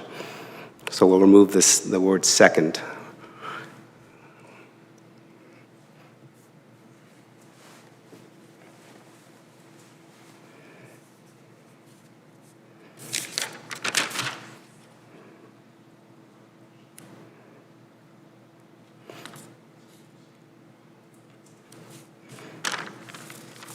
While we wait for administration, do you have any more commentary, or would you like me to ask the rest of council? I think we've had that conversation, so I'll let members of council to debate, and then I'll close. Thank you. Councillor Laurie? Thank you, Madam Deputy Mayor. Just recognizing too that the current motion that's up does not have the previously accepted amendment on it. So just want to make sure when we get to decision that we have the full amendment. But I would speak in favor of the amending motion that's been put forward. I think exactly, as we go back to our environmental responsibility master plan and so on and so forth, I think it's striking a good balance. going straight to 200% of current capacity in the waste management, I think, is maybe a little bit of a high jump. I think going to, if we're already going to be introducing the 120-liter bins so that people can downsize, I think it's appropriate to have that be the standard of size that we would allow to increase. Councillor Anderson had mentioned it was $3 a bag for up to a 100-liter bag to take to, I believe it was the Spruce Grove Eco Center, if I remember right. And so if we're talking about a 120-liter cart, if somebody does not need that regularly, then that means they'd be more inclined to take that bag away to somewhere else if it's that much cheaper. If we go to a 240-liter, that's something where it's now becoming much more convenient to pay that $15. $15 for 120, you're only getting that if you really need that on a consistent basis. It gives us a good balance between providing additional waste management receptacles for those who really need it, as well as still encouraging a reduction in the amount of waste going into the stream. Plus, as was previously mentioned, about number of carts, parking, so on and so forth, it being a smaller bin does help with that potential problem as well. If people are electing to go with a second cart, at least it is half the size of the other cart, when they maybe only need room for one extra bag every 2 weeks rather than a full cart's worth. So I'll support the motion as it's been requested as per the amendment. Okay. Councillor Hansard? Thank you, Madam Deputy Mayor. I just have a question, please, through you to administration. So when these new trucks with our new provider are operating and they come to a residence and they're going to pick up a 240-liter bin and also a 120-liter bin or cart, is there an adjustment that has to be made to the arms, or are the same arms grabbing the 240, dumping it, and then grabbing the 120 and dumping it without adjustment? Because if it's requiring adjustment, what kind of time are we having to have the waste bin collectors spend adjusting the arms over and over and over and over again for the multiple sizes of carts at how many residents? Through you, Mr. Mayor, to Councillor Hansard, the carts from Integrity are currently tuned for 120 and 240 bins. So they can pick up both the 120 and the 240 bins at this time. Any further comments, Councillor Hansard? Councillor Palechko? Thank you, Deputy Mayor. So I'll go back to my 360. We're where I kind of want it to be with the amount that can be there. I really think we need to have a conversation with Integrity about being able to do the 360 bins. Having more bins on the streets just going to create more problems within our community. However, I think this compromise Mayor Choi has made, I think makes way more sense to me now than the 240 bin did. So it's a compromise I can support and look forward to seeing additional pickups within our community. So thank you for that. Councillor Anderson?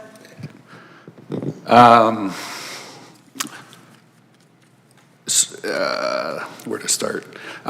Certainly, I think the additional bin is the right choice for our community. I do hesitate for us to specify what that bin should be when both options are going to be available to residents. And so with the amendment that was made earlier to allow the exchange of the 240 for a 120, we now have 120-liter bins on our road, and we have a 240-liter bin on our road. With this particular item, we are still adding an additional bin. Certainly, I appreciate Mayor Choi's comments around having too many additional bins, but we're being very prescriptive to what people need. And I do think that there is room here, not going to make the amendment, I'd like to hear from some others, but to direct administration to allow an additional cart without the specification from council as to what that size needs to be. Does it need to be 120? Does it need to be 240?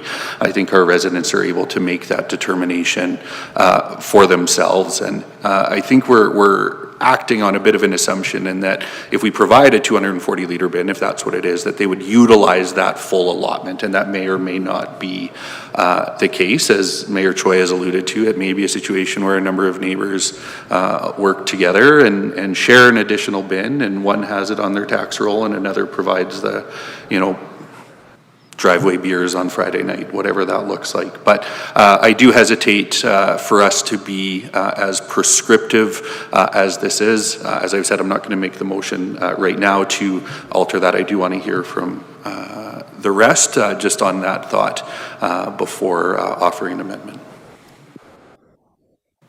Any other comment, question? Councillor Laurie? Thank you. Just since Councillor Anderson asked to hear from the balance of council in regards to that, I'd just like to simply say, again, appreciate the thought on that. I think, again, it's going back to the premise of why the town of Stony Plain has had bi-weekly pickup, because it is a part of our waste diversion plan, it is a part of our environmental responsibility master plan, and so on and so forth. I think that, if a resident is currently generating twice the allowable limit of solid waste, they have a solution in place already, I would call it, as to how they deal with and how they manage that. In the interest of trying to maintain the integrity of waste diversion and trying to ensure that residents are making the best effort to utilize the organic streams and the recycling streams that we have available to them, I think, again, bringing it up to 150% capacity of what we have currently today is a pretty big step up already. I think if we just open that doors up to the 240 liter, unfortunately, I would see more situation where I think it might have even been you mentioned it earlier, if not, my apologies, but where that $15 really isn't a lot. And if somebody can say, hey, well, $15 a month more and I can get another bin the exact same size as the one I have right now, they may just do it out of a matter of convenience rather than a matter of need. I think if we're going to go to the 120 liter, it's still going to be $15 a month for that smaller size bin in addition to their 240 liter. I think it creates that balance of meeting the needs of those who are generating more waste than we currently accept in the stream, but also still putting a little bit of a cap on it to try and really encourage people to use those alternative streams that we have and continue to try and attain that diversion percentage target of 60%.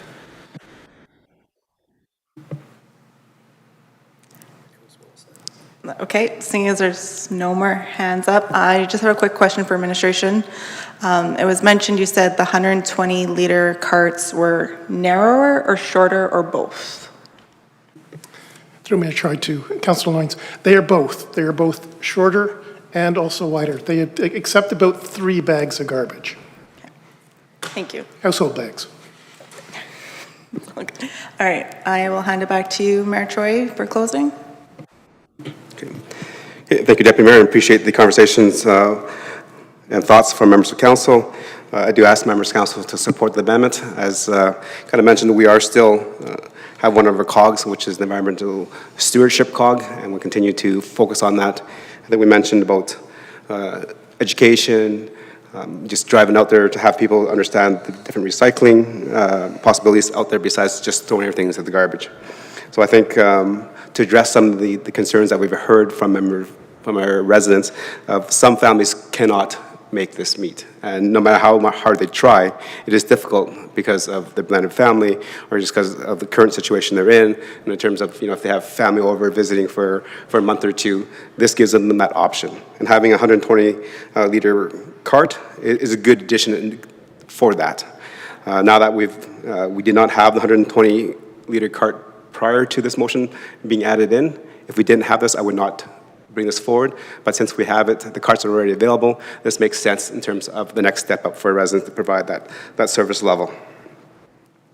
And only being 120 liters instead of 240, it still gives a resident the ability to look at other ways of cost of waste diversion. Right? I don't know how many people are on a recycling app. So it is My Recycle Coach app. So I have members of our residents tell me that they forgot their pickup. Well, if they download the app, you can set notifications and it'll tell you if it's blue bay, green bay, garbage the day before. So you don't have that ability. So you have the ability to work within the system instead of, be mad at town council or staff for not picking it up. There's also an area there where it says, where does it go? Very simple. You can take a picture of it, you can type what you have, and it tells you if it goes to organics, to recycle, or garbage. And we do have the sources ready for residents to use, and I don't want to make it that we throw everything that we've done out the window over the last 15 years of trying to be more environmentally friendly and sensitive and trying to reduce our footprint. So 120-liter additional cart is a good step to address those issues that we can't foresee when we have extra family members over or family dynamics changes. So I ask members of council to support the amendment. Thank you. Okay, and I will call in question all in favor of the amendment. All opposed? And that is carried. I will pass the chair back to you, Mayor Troy. Thank you, Deputy Mayor. We'll just wait until administration gets the amended motion on the screen.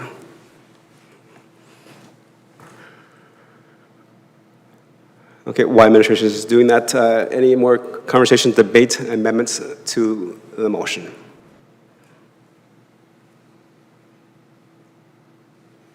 Councilor Lowry, go ahead. Thank you, Your Worship, and we'll just get out of the way now. I just want to thank administration for all the work on this. I think, the waste management, the different bin sizes, and so on and so forth. It's been a conversation for quite some time in the community.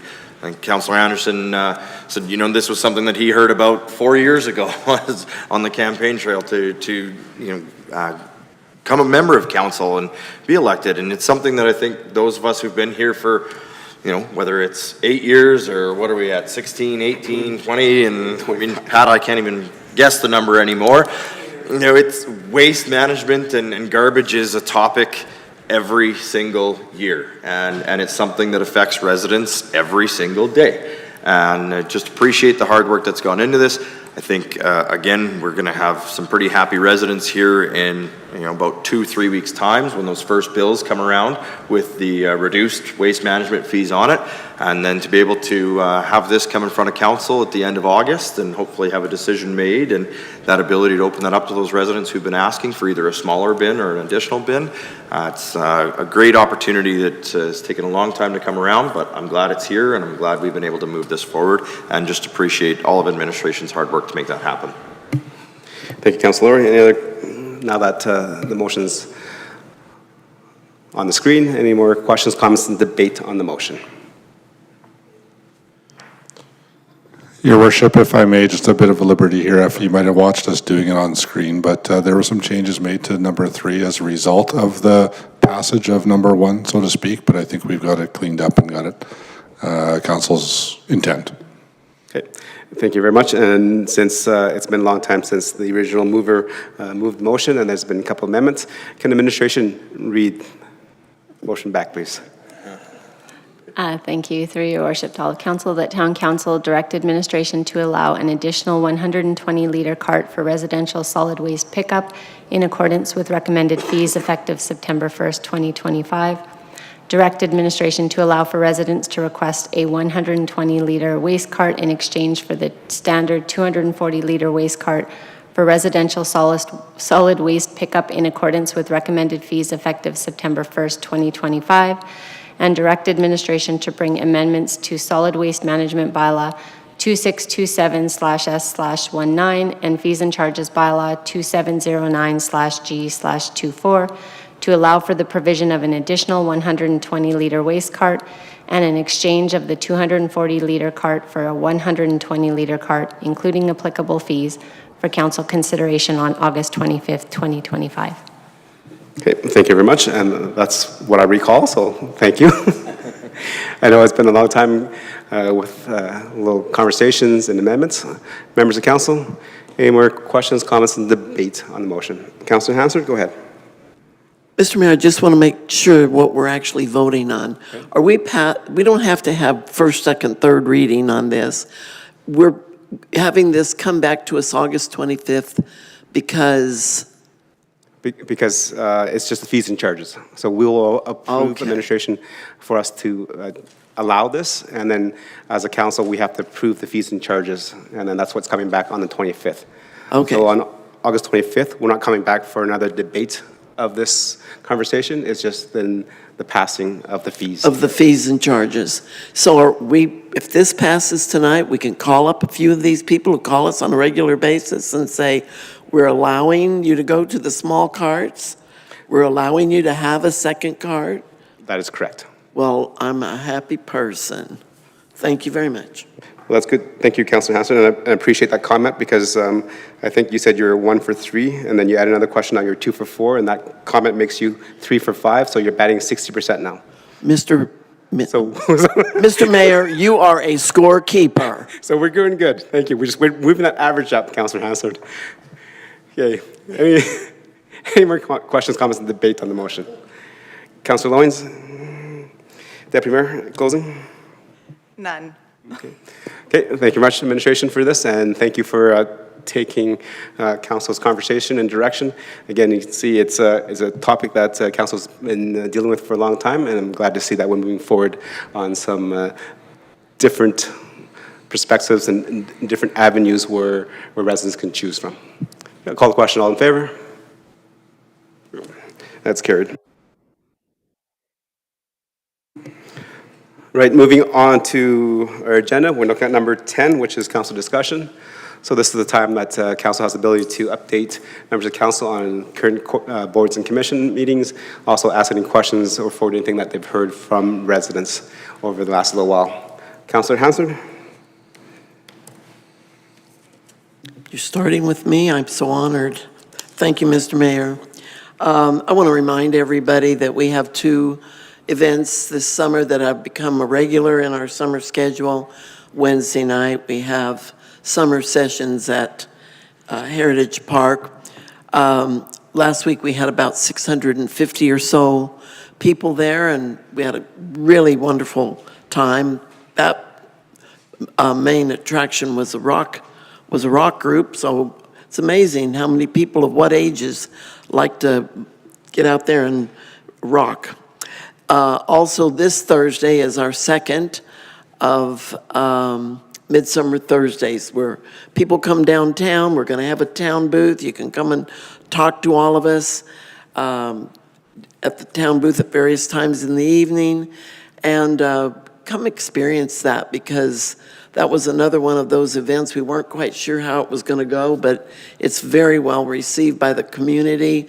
I think we're averaging around 2,000 people every Thursday that we have this, 3 times during the summer. So come on downtown. Thursday, come to Heritage Park. Wednesday, summer events in Stony Plain can't be beat. Okay.